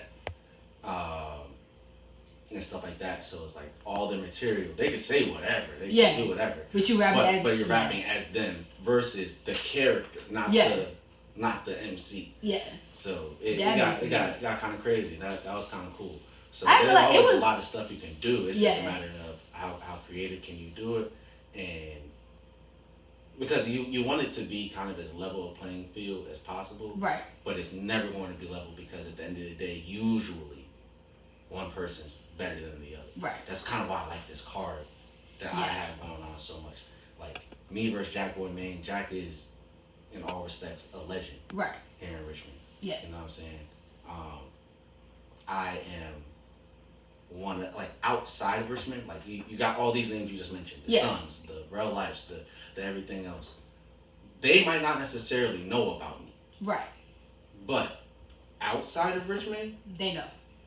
And that's what I am the new, and that's one representative. And that's one thing I want to see. Because Els came after me. Yeah. I've been doing this now for almost 6 years in terms of batting. Right. You know what I'm saying? I've been making music a little longer. Yeah.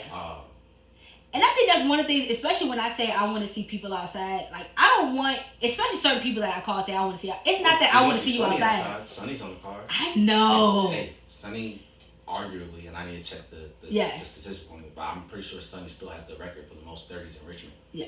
And he's going against somebody, my boy Osiris. Because isn't Henny on the card too, ain't he? No, so the matchups is this. It's me versus Jack. Okay. All right. Sonny versus Osiris. Okay. Deontay Ellis versus Jay Skizzle. Okay. And then League Bucks versus Showtime, which is actually a very special battle to me because League Bucks is in kind of like my class. Like he came into the game when I did, and he kind of transitioned out of battle rap to do boxing. Yeah. But both League Bucks and Showtime are LOC MCs. So like different aspects of the card are all different parts of my journey in Richmond culture. That's why I said like this is my gift to Richmond. And that's what like it's certain people like I know y'all been outside. Like perfect example like Jay Moore, we know you've been outside. Yeah, we know you've been doing your thing. He was just with Remy Ma, and I'm so jealous because Remy Ma is everything. And he did amazing. But he did, and it's so crazy because granted, Richmond all day. I love Richmond to pieces. But if Jay Moore really does go against T Top, I'm gonna have a problem. Cause Top is my dude. Like and that's what it's crazy because, but then that's also where because they both talk that talk and exactly, and it's crazy because I swear, man, watching like Top versus Arsenal, I swear will always be one of my favorite things to watch because if that battle happens, y'all vicious, it's vicious, it's in your face, the flips are gonna be crazy, and you gonna say some wild shit, and it's just a lot, and I love it. Yeah. And that's why it's certain people I know been outside, but y'all been like outside in other states. Like I really need some shit to happen at home, and that's why I love like you doing it. Like, we got people that are, crossing over and doing shit in other states. Like, I'm going to Maryland, but I'm also doing my own shit here. Yeah. I love that. Like the same way. Like Noah, shout out Big Noah. Noah did South by Southwest, but then he's doing Charged Up Fest here. Right. Like it's so much stuff that we go other places to do, and we can do this shit here too. The wild part is, and this is the thing I always find so funny. Richmond has so much talent, right? Facts. So you have like Charged Up, for instance. You got my boys over at Hitsville. You might not be familiar up. That's like fucking dope and Real Life. Yep. Right? Yeah. You got Renaissance, which is me. Yep. Shout out Red Handed, who's right there. Red Handed, you know what I'm saying? Like, he on the TV. I Am I Collective. Yeah. Habib, Lois the Poetic. You know what I mean? There's so much it's not just music. It's like music. It's like battle rap. Like the culture is really big. Everything that's into it. And I wouldn't even necessarily say we lack organization. We lack spaces. Yeah. We lack spaces. Yeah. Like if we can really unite, and I don't want to say spaces are being gatekept. I don't want to say that because I just don't know.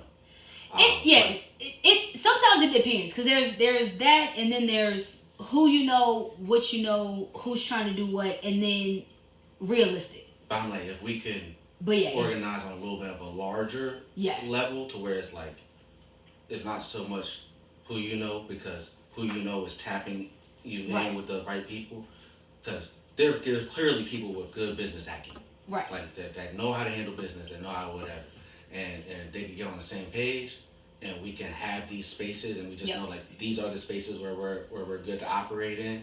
We could get the embers. We could do boombox. We could do the center. Shout out the center. That's where the car's happening. You know what I'm saying? Allow me to do this event. Mm-hmm.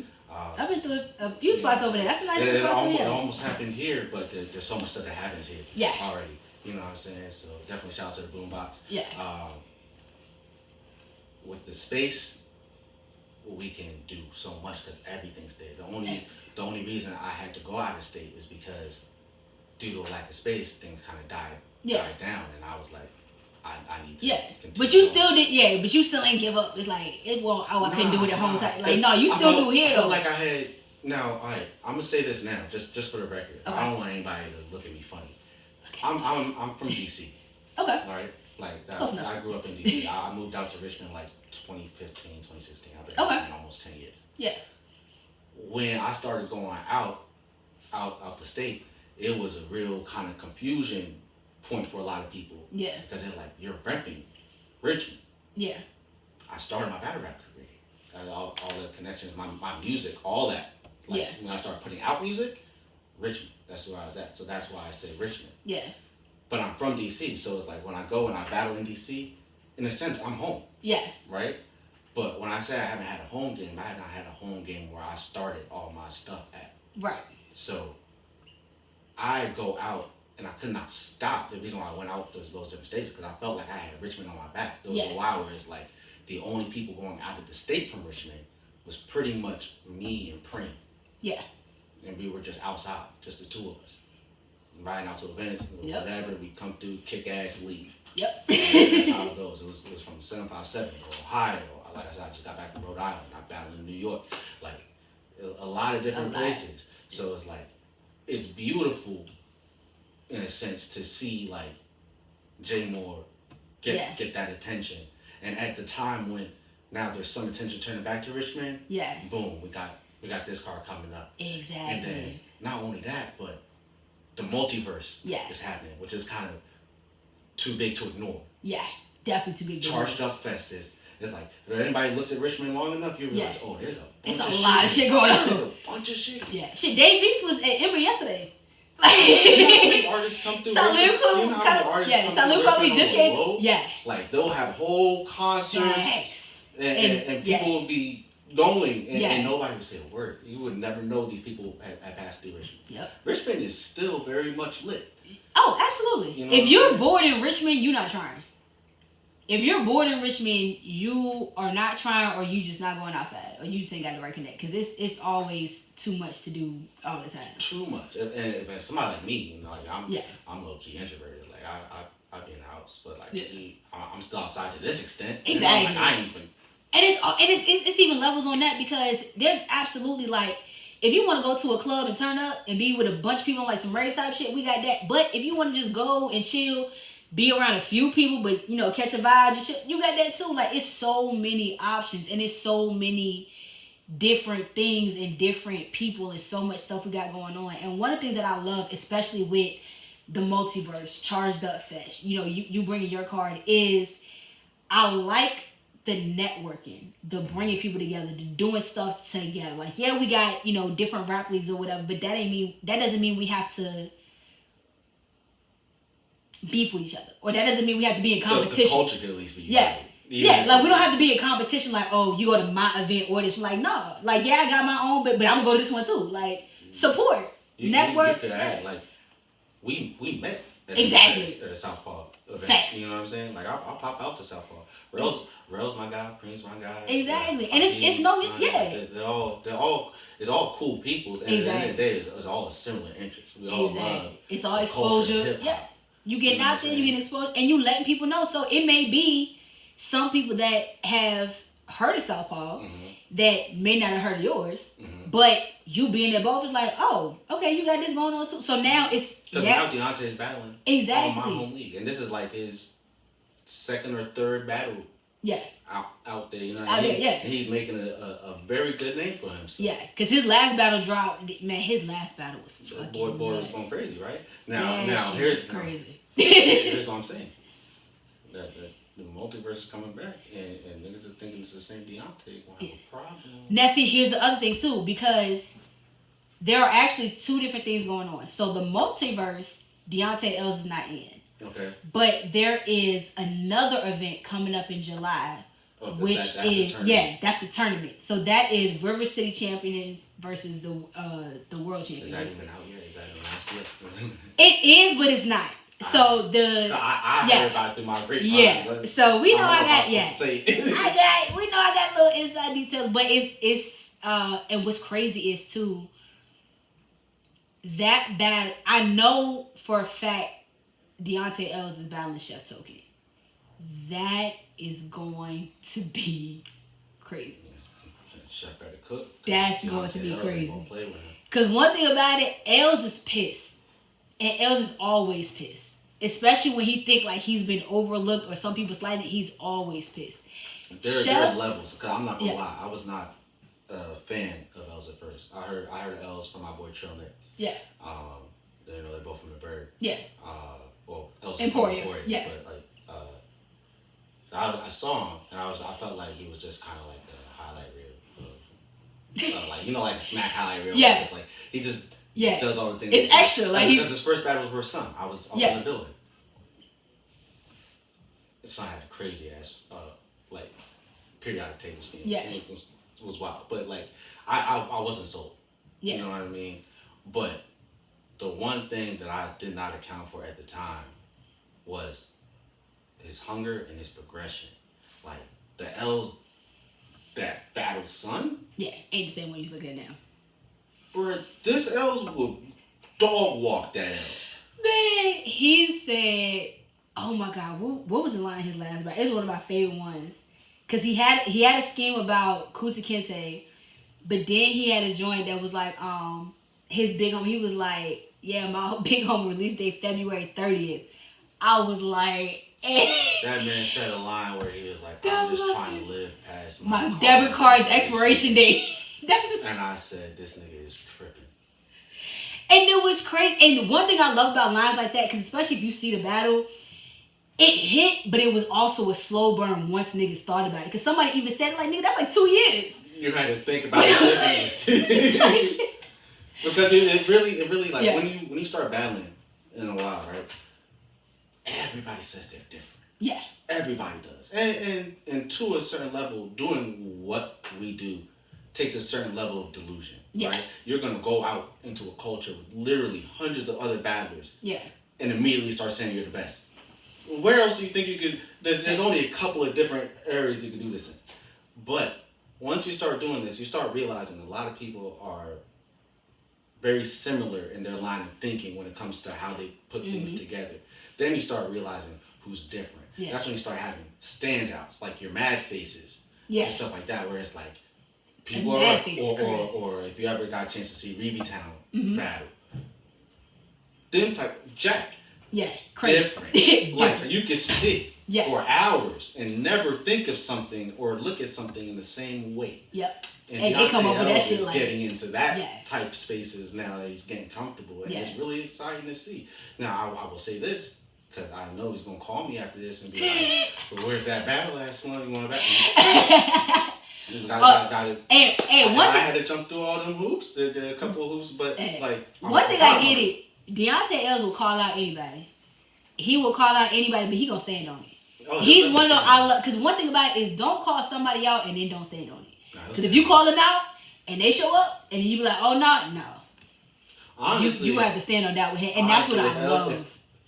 Now, there are two types when you're dealing with L's. Yeah.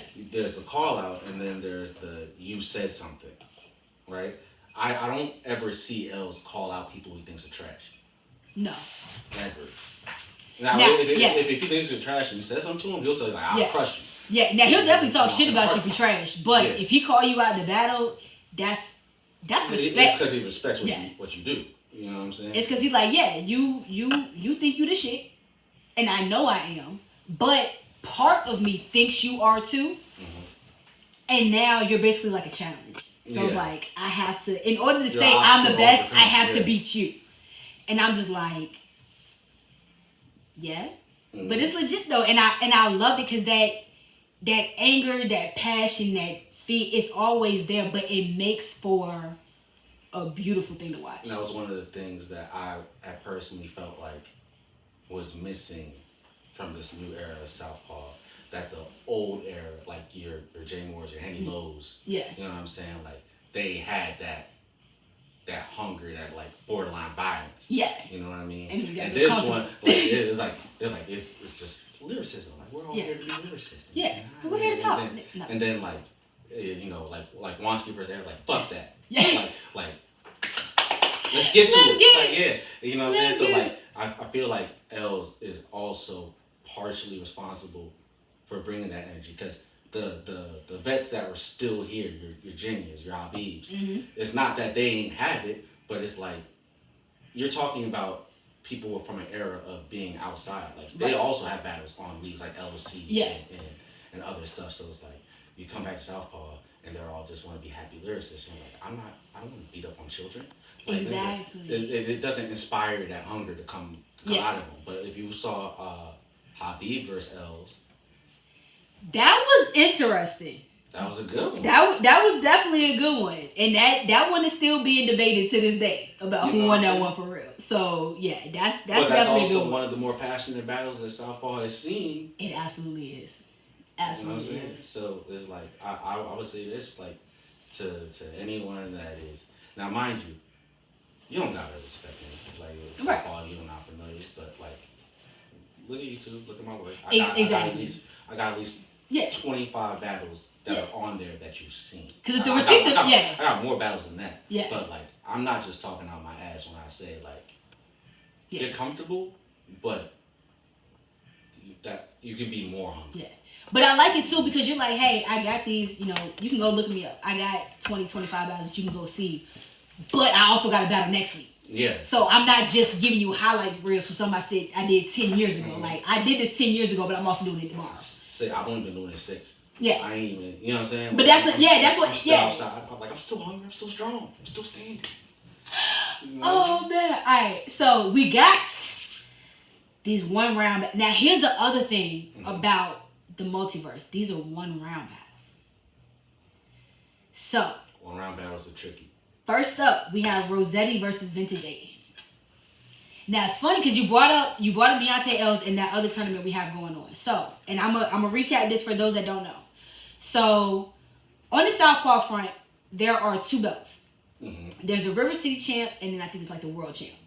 So, up until the previous Southpaw that just passed, Rossetti had River City, Habib had the world. At the last Southpaw, it was supposed to be unification. But Habib, I guess... It didn't happen. It didn't happen. We're going with that. Yeah. I'm going to be that. Yeah, it didn't happen. So, there is a tournament coming up where Rossetti still has his River City belt. Now, there is a tournament of battles coming up. And as that bracket breaks down, the person who wins that will then battle Rossetti. For the world. The winner will get the world belt. The loser will get the River City. Okay, so the unification isn't... So there's no unification because, unfortunately, there's a vacant belt. Nobody actually has the world belt right now because Habib not only backed out of the battle, he also gave the belt up. I don't expect to answer this, but why not just have them battle for the world belt and then just... Because nobody has anything to lose in that point. Because when it was Rossetti versus Habib, both of y'all had a belt to lose. In this one, Rossetti only has a belt to lose. Nobody's losing the world belt because nobody has it. Okay. So now, once somebody has a river belt and somebody has a world, now you can put them up against each other. But if one is just empty, if Rossetti wins and he gets the world and the River City belt, then what? No, if Rossetti wins, he'll get the world, and the loser will get the River City. Okay. Yeah. Gotcha. So it's a first, second place type thing. So that is going to be interesting, I think. Yeah. Especially with how that ranking goes. Mm-hmm. But first up for the multiverse, we have Rossetti versus Vintage A in a 1-round battle. Alright. Now we got 10 battles. On paper. I'm gonna do it because I know we got 10. And I like how you did that. Okay, on paper. On paper, I got Rossetti. Okay. Rossetti has been up against a range of talent from people that are supposed to be worse than him to people that are supposed to be better than him. Mm-hmm. And is showing up. And I'm gonna put this out here too. Rossetti has had, I believe at this point, 5 people back out of battle with him. Mm-hmm. Okay. Because so he has material. Yeah. So theoretically, ideally, he was supposed to go against Habib backed out. Prior to that, he was supposed to go against Bravo, and Bravo backed out. And those are 2 heavy hitting. Like, you don't play with those. And like I said, from those were just recently. Those were like number 4 and 5. Like, apparently, people have been backing out of battles with Rossetti for a minute. So either people's timing or luck is just horrible, one of those things where it's like. And I have a different view because, like, my view doesn't just include Southpaw when I look at his talent base. Because you've seen him in other. Okay. I've not just seen him in other, but I've been other places. Right. I'm grading his on a much different scale than what everybody in Southpaw is just Southpaw grading. Gotcha. But Southpaw grading, he's a monster. Yeah. Southpaw grading, he's a very scary person to just go battle, especially if you're talking like the way that the scoring system is. Mm-hmm. Jose's very familiar with how everything works. So okay. So on paper you got Rossetti. On paper I got Rossetti just because experience. Okay. Rossetti experience, and he knows what he needs to do to win. All right, but Vintage. With that being said, Vintage is a lyrical monster whose material could easily cross over in a battle rap in terms of the bars that he can produce. Okay, I'm with you on that. Like, the curve for Vintage is a lot less than probably a lot of people coming over from Rap Elite. He ain't got as much work to do. He doesn't got as much work to do. Okay. So it's like, and I think we touched on that earlier. He has stage presence. He has a lot of the intangibles that you can't really just teach somebody. This is a very good matchup.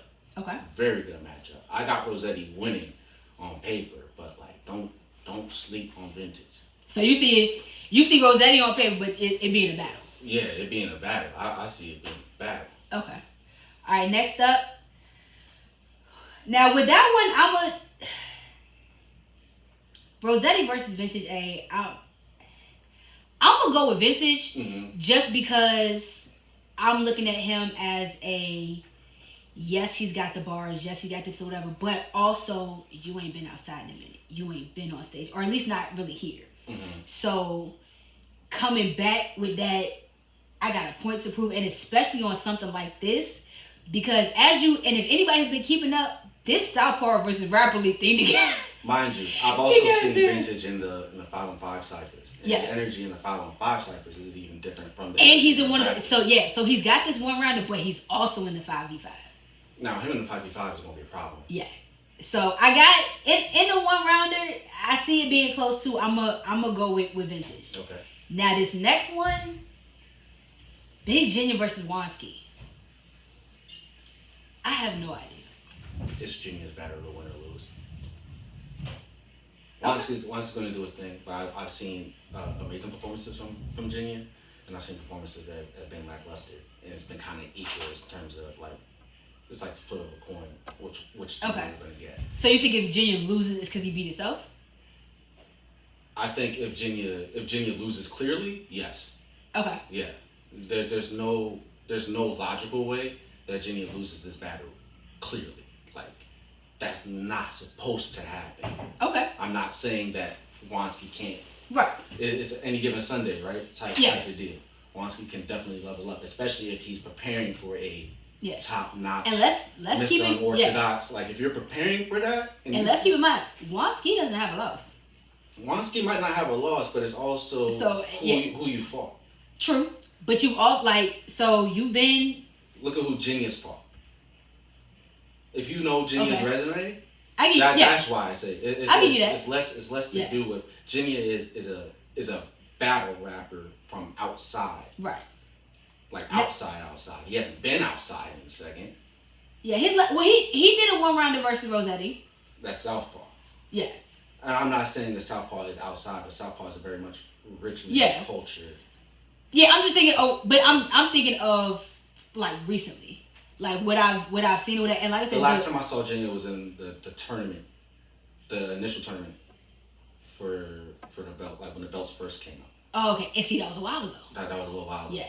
So I'm looking like Jenya, you have he faced Jay Moore. Yeah. So he has the history. Mm-hmm. And that's what I'm looking at with this one. Jenya, you have the receipts, you have the history, you have basically that. But Wonsky is on the road now. Mm-hmm. He's been like this year, these past couple months, he's been doing shit now. He's been on the road now. Mm-hmm. So he's got that energy behind him. So with this one, I ain't gonna lie, I'm taking Wonsky.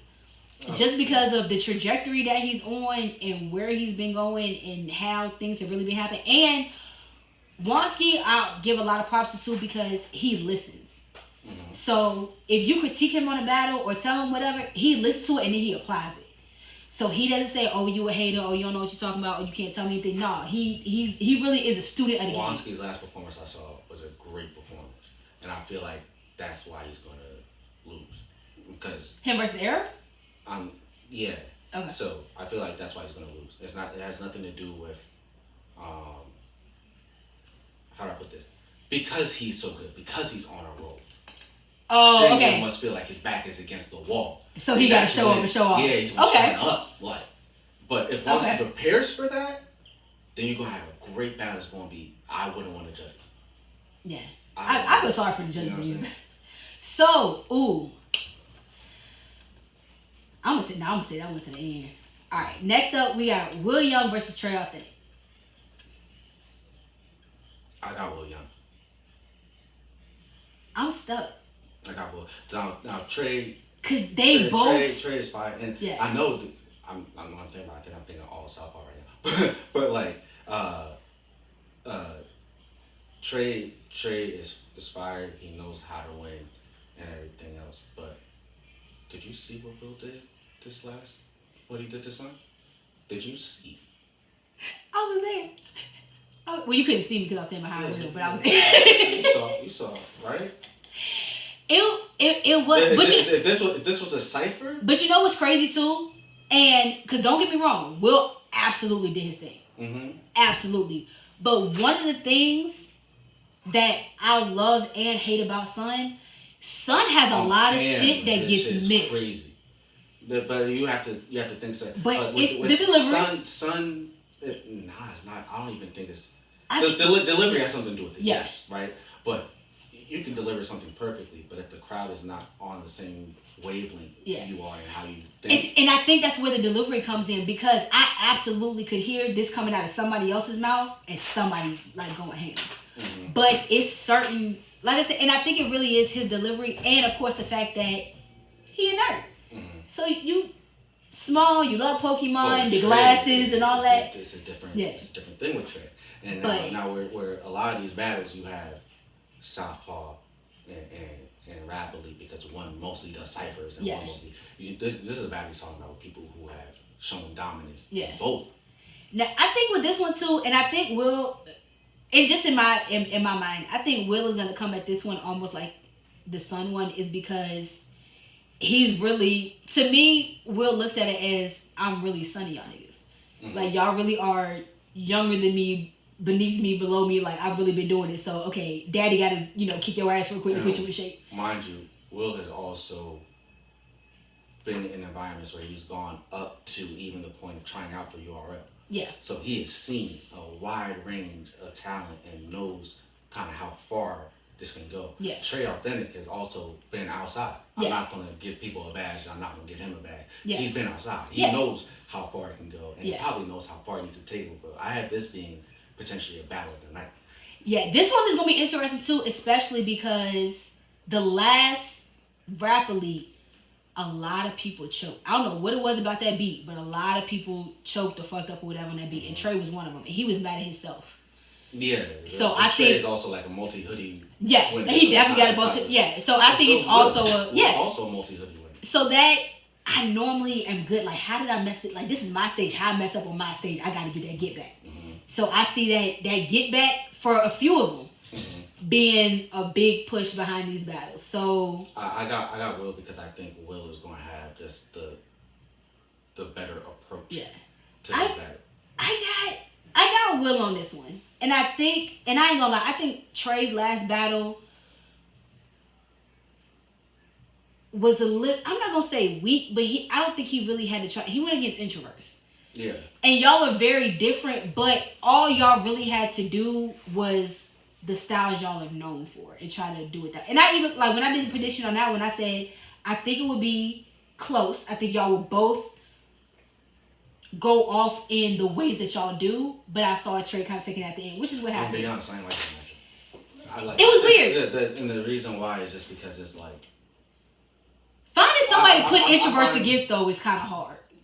Okay, but it's not even that. It's more so from a strategic. I kind of like Introverse and what he does, but it's like. But he's definitely one of a kind in this room. It's definitely not another. Yeah, but that's also what makes him unique. Like you have a whole bunch of style clashes you can do in Introverse, but with Trey, I tend to find that his strategy tends to go more defensive. Like he tries to guess what his opponent will say and counter right and stuff like that, and it's like, I don't want to see that versus Introverse.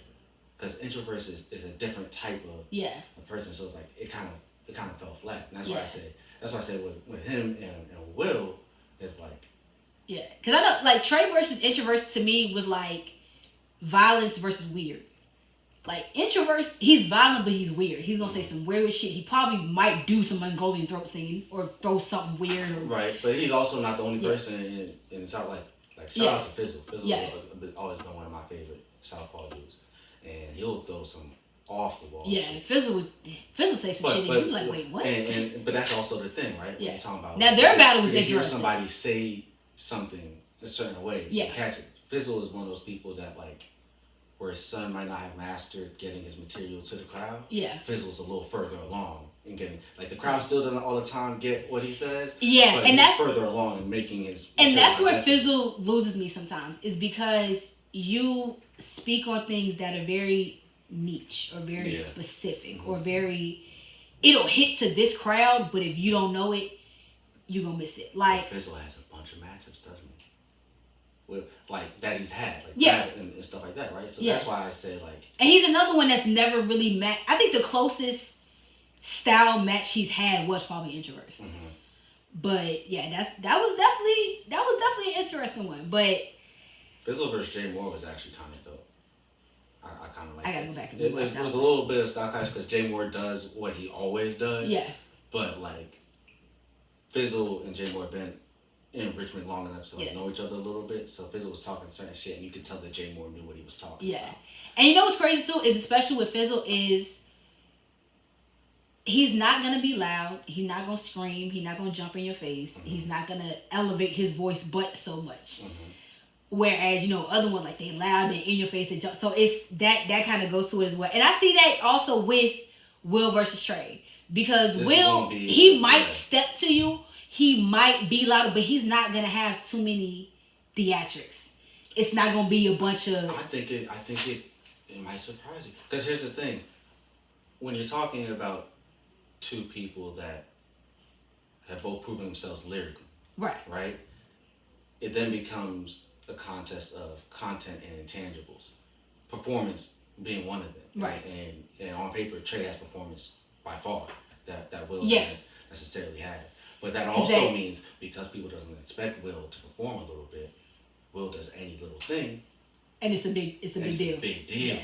So Will doesn't have to jump through but so many hoops to get the same type of accolade for performance as Trey has to do. So Trey got to work harder. So Trey has to work harder on that front. Okay. So it really, I have Will winning the battle, but this could potentially be like a battle of the night just for the accolades are like almost even. Yeah. So we're gonna jump to the next one, and I'm gonna go to this one because we were just talking about it. The next one we got introverts versus Pharaoh. That's interesting. That is going to be a unique style clash. And I saw Pharaoh's diss track. Yeah. I saw. He has a very unique rhyme style. Like, yeah. I'm interested more so in this battle to see. I think whoever translates better to the crowd wins. I'm with you on that one. I definitely see whoever moves the crowd the most is gonna have this one. And for that reason, and I think have introverts out the gate, because if you've ever been to an introverts battle, his people support him. Yeah. His people show up. And I'm gonna give it to this one. I also see kind of a weird violence versus smart kind of woke type thing. Right. I'm gonna give it to introverts on this one just because I think he's gonna move the crowd.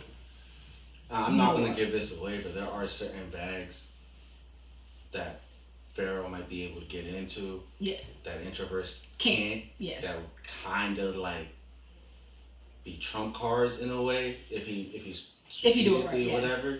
You know what I'm saying? But introverts has also been around this scene for some time, so if he does it wrong, it can fall very flat. And he's another one. He takes into consideration the notes people give him afterward, and then he also watches the other battles. So he also sees what else other people are doing in the crowd reactions and who's doing what to kind of gauge that too. So this is all we're talking about crowds and stuff. At the end of the day, it's the Southpaw hard judging system that we're talking about. So it's like, how familiar are you with that? With what they're looking for? Because at the end of the day, if it's a judge battle. Yeah. And see, so the winners I'm picking, I'm saying who I have feel. Yeah, me too. I ain't even going off of what the judges I don't even know the scorecard off the top of my brain to tell you. Like, I don't even know how they do it for real. I know what the numbers come down to, but radio's gonna have to do radio if you listen to this. Be sure to post a scorecard. Yeah. Up there for the people before the battles go down. So. Oh man! All right, we got Sun versus Stick Describe. I've never heard Stick Describe, so I have to say Sun. So Stick actually, before Luxury Prize, won the last two rap elites. Okay. And if I remember correctly, both of them were 30s. Okay. Or one was, I think both of them were 30s, or they were close. Now I know both of them came down to sudden death, because if you're within half a point, then you go there. But he ended up winning in sudden death with him. Remind me, the sudden deaths are acapella, right? Yeah. Mm-hmm. Okay. So and then they're at the end, so it's whoever has it. But it definitely is gonna be a interesting one, because Sun, you're coming off a loss from Will Young, and Stick, you're coming off of being unseated because Luxury Prize won the last one. So you won twice in a row, and then Luxury upseeded you. So both of y'all are coming off losses. Sun walks with a certain level of arrogance, and they're both nerds though. They're both kind of nerdy. They're both kind of quirky. So I think that's gonna be interesting as well. But in a battle, warning. Yeah. So because this is a battle, I'm going with Sun. I got Sun. I'm going with Sun. So Stick, Sun is also, I talked earlier about Deontay L's progression into the battle he is today. Sun is another one that has progressed very much in his comfortability and even the way he talks to people. Yeah. Like it started off with being like, I'm a nerd now. Yeah. Nigga, fuck you. Because Sun was the first one to say fuck Rap Elite and start that whole thing off. And I was like, okay. So Sun has definitely found his energy. Yeah. And then he pulled out, I forgot the second one. I think it was like a Yu-Gi-Oh! Or Pokemon card or something. I was like, oh, you took your nerd all the way there.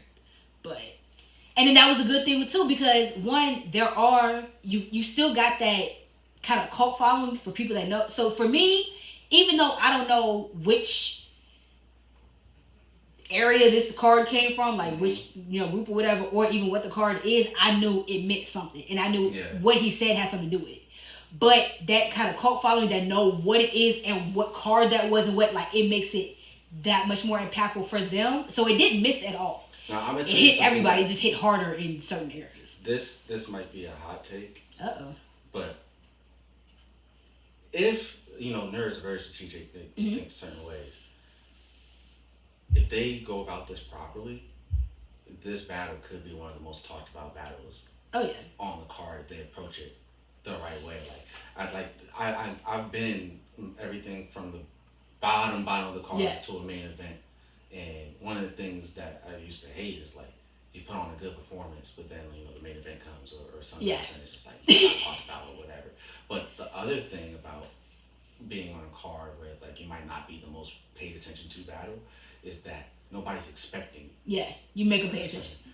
You get up there and you start wilding.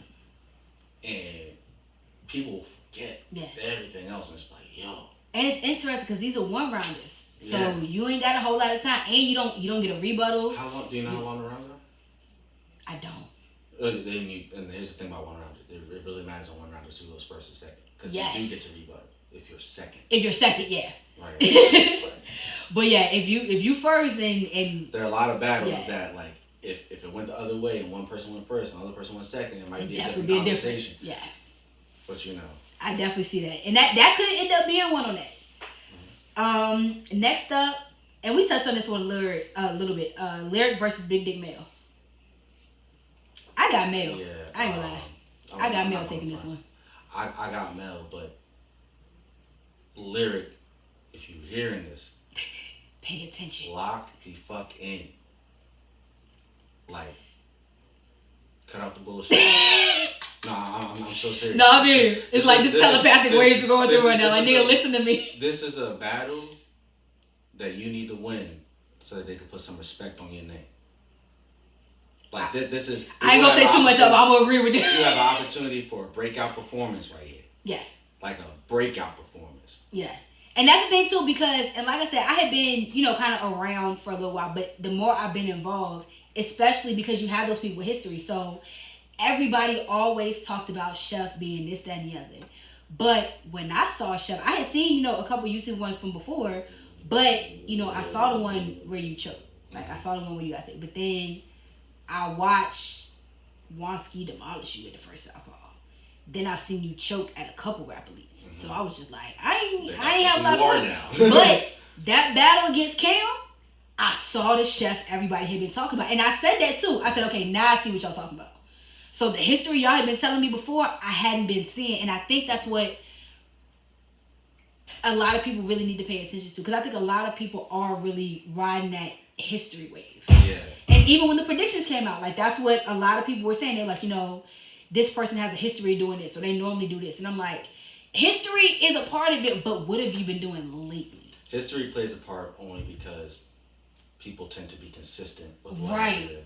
But if you're not, but if you're learning, if you're progressing, if your history is a history of progression, yeah, you'll see people talk about certain people differently when they talk about history because the history doesn't really matter because they've been progressing so much. Exactly. If Chef came and was like, yeah, I wilded out the last battle, and I'm gonna wild out every battle from now on. Yeah. Fuck your history. But see, at that point, it's like you also got to tell me because you're saying, oh, I'm a wild like this one. I'm like, dude, I watched Wonsky. A lot of those type of people. And then I saw you come back. A lot of those type of people, you can tell when things are about to change because they stop telling people they're going wild out. They just go quiet. Yeah. And the thing is like, me personally, when I start going quiet, it's because I'm a little superstitious. I feel like if I go around saying like, I'm wild out. You don't want to jinx it. Watch this. Like, you don't see me right now. I was like, I'm going to fuck Jack up. Nah, Jack is one of the best talents to come out of Richmond. Yeah. That man is a monster. But if you think I'm not preparing for him as such, facts. I'm a monster too. Yeah. You know what I'm saying? It's like... Yeah. So don't think because I'm quiet, I ain't got no... Yeah, it's like I'm quiet because I'm locked in. Yeah. Like I'm not... There's a difference between scared I focused. don't need to be in face-off, leaking my angles, talking about whatever. I'm playing everything close to the chest because I'm about to wild. Like that. So like anytime you hear people say like I'm about to wild out, if they say it too much, I don't really be paying too much attention to it because they get up there and they be so hyped that either they don't got the material or maybe their energy overrides it. Mm-hmm. They rarely ever put on the performance. Exactly. It's like watching a trailer and then all the best parts of the movie were in the trailer. Exactly. Like now I watch the movie and I'm like, what the hell is this? Dune. Remember the first one? They showed all those pictures and then look. I haven't even. I've heard people talk about it to the point that I'm like, I'm not watching.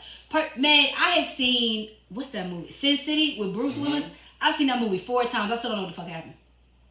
Oh, I don't think it's about the storyline. I've seen it a couple times too, but like, there's a lot of shit that happens. Like, but for what reason? Yeah, but it's just like, and it was the same way like what was I think like the second Twilight. Like the commercial, like they had all the good shit in the trailers, but then most of the movie was like. I think you slick. I'm not gonna admit to watching Twilight on any. That's the only thing I've ever seen. I've only seen the second one, and that's what made me not want to watch the rest of it because I was like, like I fell asleep in the movie thing. Like y'all talked about this movie like it was the greatest thing ever, and I'm bored. For the fans that were, I mean, like think about Harry Potter. That was their Harry Potter.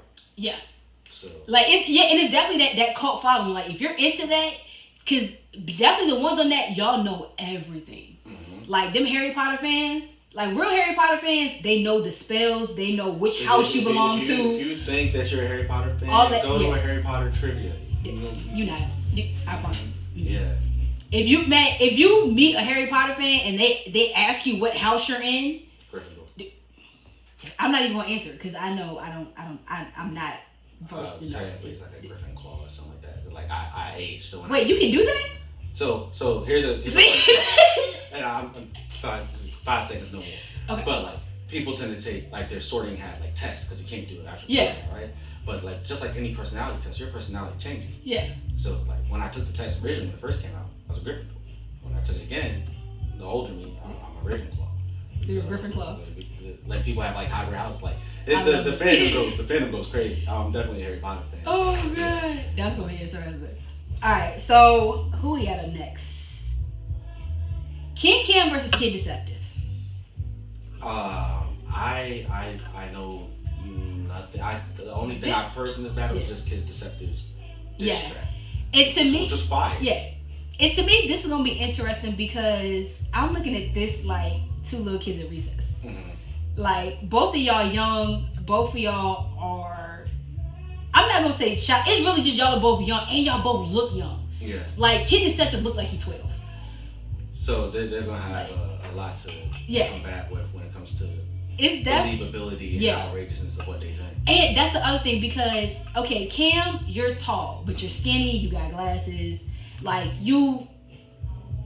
But you're known to be, kind of aggressive, especially when you talk whatever. Kid Deceptive, you are known for. You definitely are good. You definitely can spit, but you can take some shots at people, but like actual violence and aggression, like dude, you look like Justin Bieber a little bit. Yeah. So you can't. The thing. The believability there is like you're not gonna say some shit about a gun and I'm gonna believe you. Everybody at some point does a gun bar. Yeah. And so you get away with it, but like I've seen people win entire battles without ever mentioning it. Jay Moore wins 90% of his battles without even talking about his opponent. Yeah. So it comes to really just finding a style, and this is something that Rap Elite is going to have a problem with more so. Maybe not Trey Clinton because he already battled. Yeah. But like finding a style of battling that actually matches you and is believable with what you do and everything else. Everybody on Southpaw has had a lot longer to do and be comfortable in that. You know what I'm saying? But you're not going to sit here and look at a son and expect the same thing from a son that you would expect from a real life. And their battle styles show that and speak to that. You know what I mean? So and it's interesting too, because granted, Rel didn't do his best, but son walked the dog on him that bad. That was he did, but that was it was a miscalculation. Rel thought that him just being a regular real nigga. Rel thought, because I'm real, I got this. I'm just gonna out cool. Yeah, and he didn't. And he did, but even with that loss, Rel still had a couple moments where everybody was like, he definitely had some good runs, so and then he definitely it could have worked if he had executed a little better on the strategy. And see, I also think Son still would have won it because there was some lines that Son, and like I said, the delivery that missed. So if he really could have hit them, like, no, you still would have won, but you might have got like a higher score if it really. Yeah, you know what I'm saying. It's all a strategy game. So not knowing Kid Deceptive or Kid Can, I'm excited to see the back. I am planning on being in the building. So all the shit that I talk on here, I'll say it on face. Yes. You know what I'm saying? But we got these last two. Yeah. All right. Here we go. Eric Hardaway versus Trey St. Fauntleroy. Trey St. Who to what?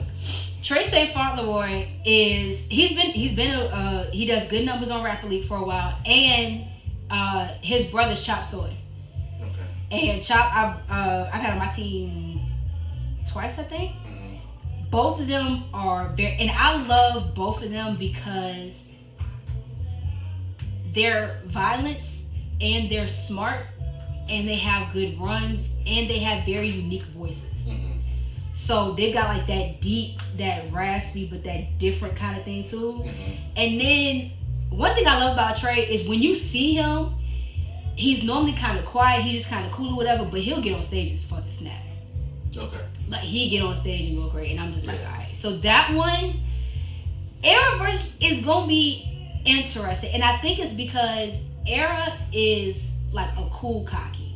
Mm-hmm. Like he's cocky as fuck, but he don't always. He ain't always out with it, but you know he cocky as fuck. And he really feel like can't nobody beat him, can't nobody touch him, like that type of thing. And then Trey don't really do too much. He just step on stage and snap. So that one I think is gonna be interesting because you're not gonna see a lot of build up for it. Okay, yeah, I gotta pick Era just 'cause I've seen him, but I will say this, like. Him versus Wansky showed me that when he goes up against somebody that has the same powers that he does, that's able to stand confident in themselves, that he gets a little rattled when he doesn't just have more swag than the next person. And I think that's gonna be the one. So you know what I'm saying? This last one, and we're gonna make this last one because it's gonna be Preem versus Real Life. I'm not Preem's game. You know what I'm saying? But like, this is one that I'll flat out say I'm biased for, and it hurts my soul because Rel is my guy. I really just think it's one of those things where it's like it is pure experience, because this isn't like history. Right. I just told you not that long ago that Preem and I were the only ones outside when the rest of the history is stopped. Yeah. Right? So Preem has not stopped. Right. Preem current right now is on RBE. This is just a talent. I think actually the setting up of this battle just shows how much faith they have in Rel's ability to step up to where Preem is at. Yeah. This is a very good battle for Rel, that if he does well in this, he can talk his shit into contention with some like belt contention and things of that nature, because Preem is one of those ones. Yeah. So it's like I really want Rel to turn up, but I like man. Keep it safe. Rel, bro, do your best, and that's all I expect of you, bro, and I'll be proud of you, no matter how it go. Because if you manage to beat Preem, that'll be a classic. Like, that would be a Southpaw. That will be a Southpaw classic battle. But then you will have hell to pay, because that will be the Rel like they expect every time they see on that stage. But you know what's crazy too? With these, only because they're one rounders. If Rel beats Preem in this one rounder, they gotta go again. And I gotta see him in the 3. But that's what I'm saying. It's going to be hell to pay, because you're gonna need 3 rounds of whatever you pull. Exactly. And Preem, I don't even need to like I don't want to not talk about Preem. Right. But like Preem knows very well what he needs to do. Yeah. And Preem because even if he's not on stage, Preem is there. So even if he's not on stage, he's in the audience. He's present for all of it. You can hear, if nothing else, you can see and hear him. He knows everything. So yeah. So for Preem, this is. Yeah. So nothing's missed. So it's not like he's out the loop, because he's still been seeing y'all. So he's still been hearing y'all. He's still up to date, and it's not like he's watching on YouTube now. He's been in the building. Right. So And he's been at the face off too. He so knows Rel. Like exactly. This isn't like they both know each other. And that's everything else. So, yeah. like, that's gonna be my favorite part of this one is because the history that y'all have and y'all both know it. What I'm hoping for is just a good battle. What I'm not hoping for is that, and they are both capable of doing this, mind you, but they just make it like a lighthearted battle where it's like whoever is just more likable that night. Like, nah, I want like, I need y'all niggas to like, because honestly, it's like I want Preem to show Rel what it's like what it. Because Rel got a sample of it versus Virginia. Yeah. Right? And it's like, I told Rel after that, I was like, now, like, as of this moment, I consider you a real battle rapper. Okay. You'll battle somebody that has been doing They got some stripes. Yeah. Okay. Right? And I'm like, as a real battle rapper, like, this is more combat, like, you done skipped a couple rounds. I got Preem over Virginia just because of the activity and how outside he's been. So it's like, here is your moment to make sure nobody plays with you. Win or lose, nobody play with you. Alright, now I'm gonna let you do this different because now when I do my prediction, I have to just pick a whole category. Now there are actually 2 5v5 battles. Okay. So the first for Team Southpaw, we have Will Young, Sun, Big Junior, Chef Token, and Rossetti. Okay. For Team Rap Elite is Luxury Prize, Wanski, Real Life, Pharaoh, and Trey St. Fauntleroy.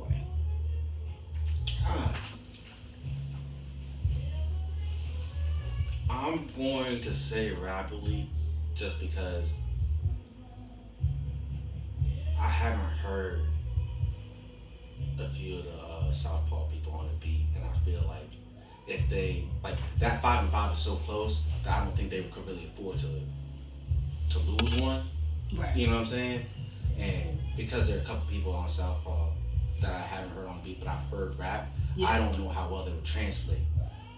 Okay. To a beat. There are people on the other side that I have not heard rap, but I've heard you say they've won hoodies, they're 30. Yeah.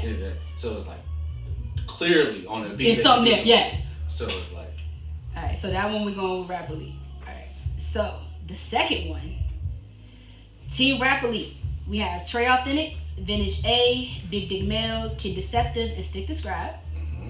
And then on Southpaw, you have Preem, Introverse, King Cam, Lyric, and Era Hardaway. I hate this. I know. I hate this. I was mad because everybody wanted to pick Rap Elite on one and Southpaw for the other, and Radio was like, no, you gotta pick one for both. I'm like, God. No, I hate it because it's like, I feel like this is really playing to strengths. You know what I'm saying? Like, and it's interesting that you said that too, because Rap Elite, Trey Authentic, Vintage A, Big Dick Mel, Kid Deceptive, Stick the Scribe. Then Southpaw, Preem, Introverse, King Cam, Lyric, Era Hardaway. And I know for a fact that some of them have done Rap Elite and not come close to a. And it's crazy because when you look at that one, there are some battles in there, but not as many as there are Rap Elite ciphers.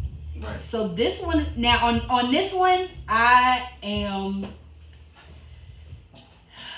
I hate this, but I like completely unbiased. I think Rap Elite got that one. I think that I honestly feel they got that one clear. Yeah, it's like I feel like it's the carries. It's like certain people are gonna carry the team more than others, and that's what I'm looking at with that one. Like you like the Vintage A, crazy, absolutely crazy. Big Dick Man, absolutely crazy. Trey Authentic. He's a Rap Elite favorite right now. Yeah. And the kid, like I said, Kid Deceptive been doing numbers. Kid Deceptive's been doing it. And he's nice. And Stick the Scribe he won 2 in a row and just got unseated. Right. Okay. Yeah. Now on the other side, Preem is fire on. Like if you ever need, and we got a song, Gang, and we did a 5-on-5. We did Renaissance versus whoever it was at the time. I think it was wow. Why am I blanking on his name? But they had a crazy one. Trey Authentic, Vintage A. Yeah, I can't think of. I know you're talking about. Yeah, they had a crazy one. We did the one time with them. Okay. Whatever. If you ever want like a bot like a joint, Preem knock it out the park every time. I ain't never seen Preem get on the stage and not have a crowd rocking with him. Yeah. You know Now I was but the things that they look for in Rap Elite does not necessarily only mean a good song. Yeah. So it's like, I feel like Preem is at a disadvantage. He can win. He can win his part of the 5v5. The team is weird to me. You got Preem, Introverse, King Cam, Lyric, and Eric. I've never heard Introverse on the beat, but we already said his content's kind of different. Kind of different, yeah. Right. But it's definitely 5 random ass people. Right. It just seems like a Versal All-Star. Like, honestly, I feel like it would have been better if Rap Elite's teams were flipped in terms of the opponents. Yeah. And it's crazy because I'm just like... But I also feel like when it comes to the battles, Southpaw has a clearer sweep. So it's like, this is a clash of the multiverse we're talking about. Yeah. But I feel like it's almost set up in a way where it's like it's going to wind up just being a draw. I see that too. And especially because there are some people that are on one side that I would have put on another. Like, there are some people on the Rap Elite side that I feel are better battlers, so I would have put them on the Southpaw side. Yeah. And I think that's interesting when it comes to this too. But it's... I see Trey as a battler. Yeah. It's going to be interesting because... It's and honestly, it's also... So here's the thing that also might be the wild card effect. Is essentially the prep. Prepping for battles and prepping for ciphers are two different things. And the vast majority of people that battle rap all the time say, I can't do battle rap and music at the same time. And this time you gotta do both. And you gotta do both. Because in this one night, you have a cipher for 19 out of 20 of these people. You have 2 performances in a battle. Yeah, you got a cipher, a 1v1, and a 5v5. Right. All in the same night. Right. So, alright, so let's just think about material-wise, right? You got 2 verses that are probably anywhere from 2 to 3 minutes each. And then a 1 round that's anywhere from 3 to 5 minutes. So you're literally memorizing like 3 songs worth of material. And then executing. Yep. And then trying not to repeat. Trying not to use the same stuff over and over again. Trying not to say the same thing. Especially because some of these, 1-rounders are going to translate over to the 5v5. Do you know if they already let out the beats? I'm pretty sure by now they already have them. So the rappers have them. I don't. So I haven't. The rappers got them. Yeah. Cool, because that helps. Because now they have. Yeah. Or however long they have is however long they have. If they're the type of person, they could just knock out their music first and then lock in. But the strategy is really going to be what does the winner, like the preparation and being able to actually execute on all those fronts. And honestly, at the end of the day, the unified brand of what Rap Elite and Southpaw are doing is winning, because how many people can even do that? Facts. Like, hell, it's 20 people. If you get 5 that manages to pull off all 3 clean, that's crazy. And be fired, that's crazy. It's gonna be a hell of a night. It's absolutely gonna be a hell of a night, and I'm ready for it. Yeah. I'm so hyped. So we got Rap Elite, Southpaw, Clash of the Multiverse going down May 19th, Sunday at Amber Music Hall. So that makes it a full weekend, right? Because I got my battle behind enemy lines in Southpaw in Maryland, up in Marlboro, Maryland. That's the 17th. Mm-hmm. Then we have OSBL versus Gates of the Garden. That's the 18th. For Washington and Martinis. That's the 18th. And then we have Clash of the Multiverse on the 19th. Here in Richmond on the 19th. Yes. Full weekend of raps. Full weekend. Then we're gonna fast forward 2 weeks? 3 weeks? 3 weeks, yep. Then June 8th, we right back here.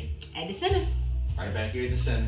You know what I'm saying? And their performances too. Yeah. Mind you. So. And that's the thing. And I love the going from, Maryland to Richmond, like right now. But so it's performances and it's battles. And it's gonna be a lot.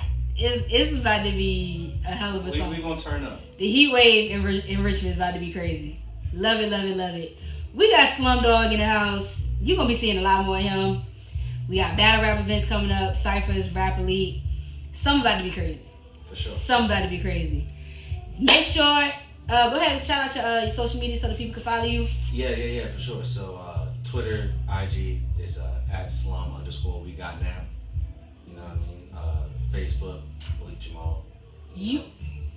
So feel free to tap in with me for sure. Yep. So you see him, you see me, you'll see us at some battles. We will see y'all later. This is Lady Savage. We are in the green room behind the stage at RVA Boombox. We out. We out.